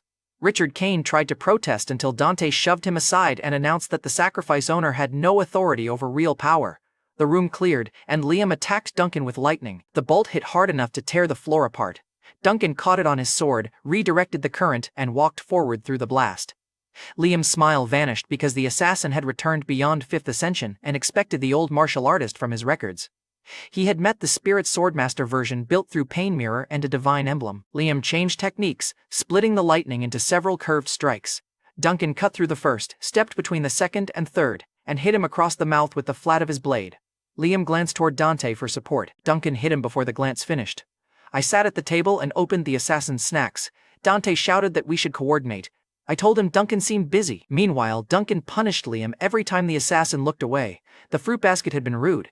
Eating their party food while they lost was educational. Dante finally came for me. He opened by calling me Duncan's spoiled student.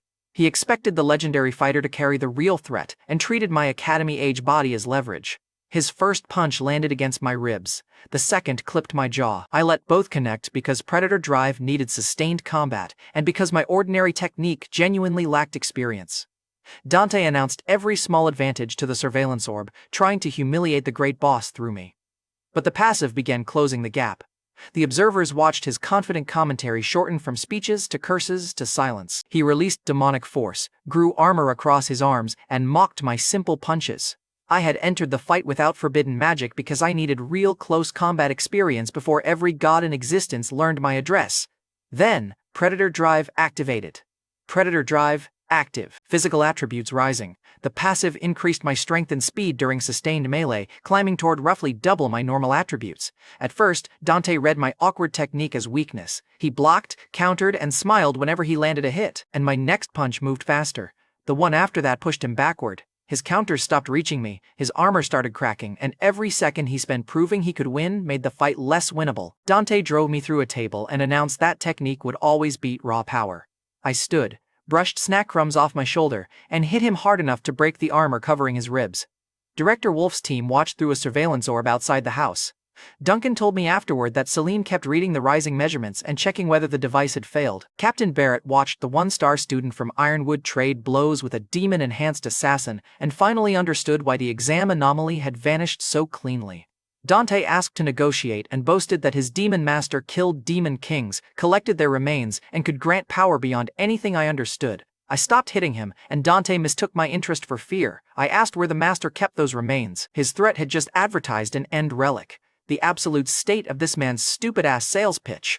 Dante realized the mistake and transformed. His body expanded into a giant, devouring creature. The mouth opened across his chest, pulled furniture, weapons, and people toward it, and swallowed me before Duncan could cross the room. Richard Kane tried to crawl away. Dante grabbed him and fed him into the transformation as useless prey, killing the man whose altar had invited the entire disaster. But the monster noticed the surveillance orb. It turned toward the window and told Director Wolf to watch the great boss's servant die. For several seconds the observers saw only darkness around me. Inside that body, there was nothing funny. The pressure crushed from every direction, and Predator Drive kept rising because the fight had never ended. My ribs bent, the pressure hurt like hell, and Grave Earth Guard could not form properly inside the creature. Dante's demonic flesh kept closing around every space I made. He believed he had won, and my attributes passed what his transformed body could contain. I tore out through the armor and landed behind him as the giant form collapsed. Holy shit! Dante died inside the same transformation he had used to swallow me. Across the room, Duncan disarmed Liam and drove him to his knees.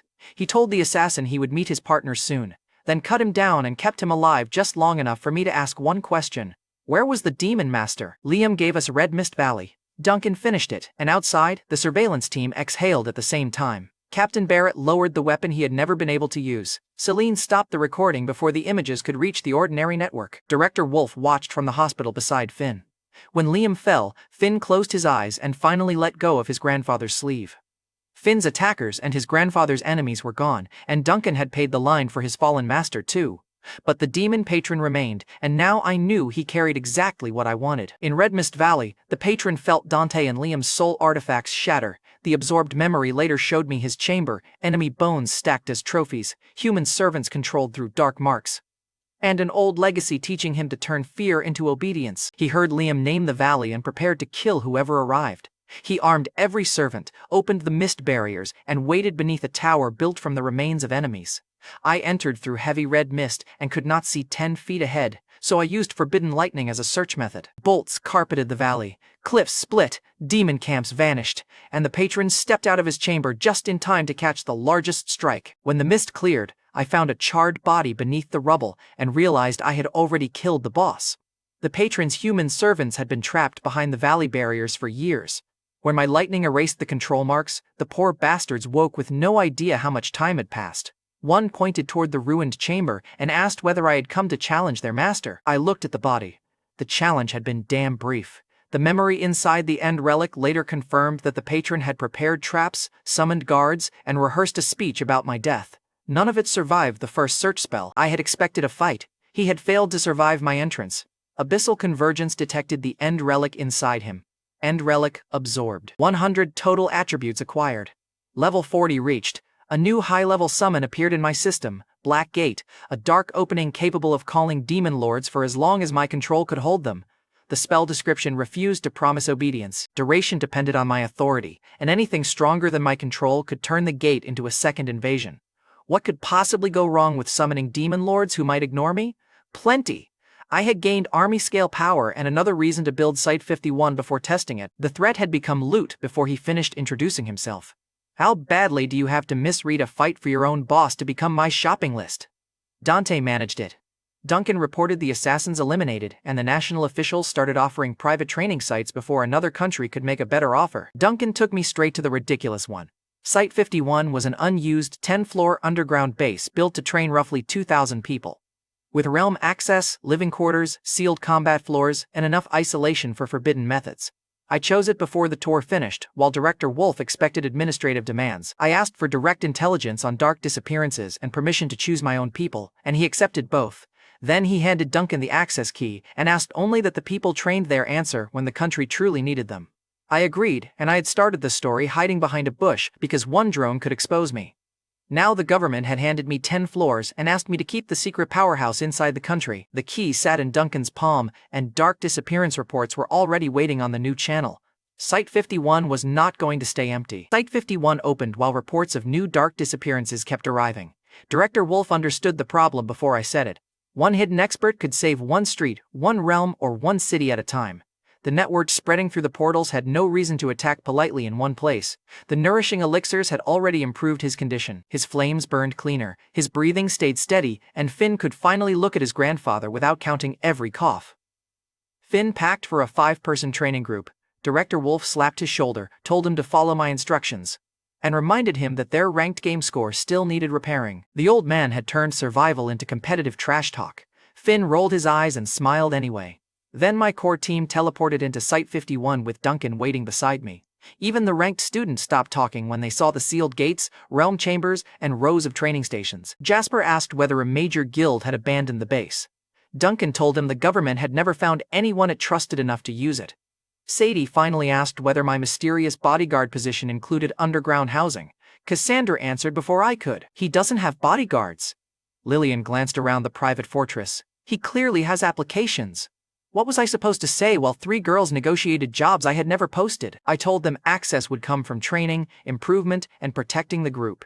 Family status and national rank bought nothing here. I still hated leadership speeches, so that was the entire speech. Then I started the first session. The facility had simulation systems, but I secretly fed my forbidden power into them. Pain mirror mapped weaknesses, dark dominion-shaped enemies around those weaknesses. Grave Earth Shell supplied the pressure while the base disguised everything as a training feature. Cassandra entered first, and a simulated blade struck her before she finished raising her bow. She felt the impact, rolled, and realized the enemy moved with the speed of a real deathmatch. Jasper's opponent targeted his recovery habits. Aaron's simulation attacked every moment he reached for a potion instead of moving. Sadie's punished delayed support. Lillian faced the exact hesitation that had damaged her confidence after the core realm humiliation. Finn's trial was different. The training environment pulled his unstable darkness outward, held it in shape, and let him use the power without losing control. Duncan watched the group from the observation room and recognized the same pressure that had rebuilt him. He also recognized that I had reduced the pain enough for students to survive it, which was thoughtful by my standards. They fought until nobody could stand. Cassandra adapted fastest, changing the angle of her bow each time the simulation punished her. Jasper stopped relying on pain tolerance and began moving before the hit. Sadie learned to cast support while evading instead of planting her feet. Lillian failed the same defensive decision 3 times. On the 4th, she stepped toward the threat and protected the simulated teammate behind her. The session corrected the exact habits that would decide whether they survived outside. When the doors opened, they compared bruises, argued over mistakes, and asked when the next session began. Cassandra wanted a rematch with the blade that had struck her first. Jasper wanted to test the movement that had protected his ribs, while Sadie asked for 5 minutes and volunteered again after 3. When the session ended, Cassandra lay on the floor staring at the ceiling. Jasper claimed he had gained more practical understanding in 1 hour than during years of ordinary classes. Aaron asked whether pain could be bottled, which was the wrong lesson but a very Aaron response. Finn raised one hand and formed a clean dark blade that stayed stable. Director Wolf had entrusted the boy to me because his power was eating him from the inside. Site 51 gave Finn a place where that power could finally be trained instead of feared. Lillian sat against the wall and started crying. She explained that students online had been attacking Westbridge, calling her transfer cowardly, and claiming our academy's strength depended entirely on stolen talent. Before the session, she had doubted whether she could defend the choice. Now she knew exactly how far she could grow here. I promised her a secret gift for the next stage. Cassandra lifted her head from the floor. What gift? I told Cassandra it was something Lillian needed for the next stage. Cassandra pushed herself upright and said, "Then I need one too." I asked what she needed. Cassandra answered, "Whatever makes her smile like that." Lillian wiped her eyes and told Cassandra to survive the next session first. The rivalry had survived forbidden torture training, which was honestly impressive.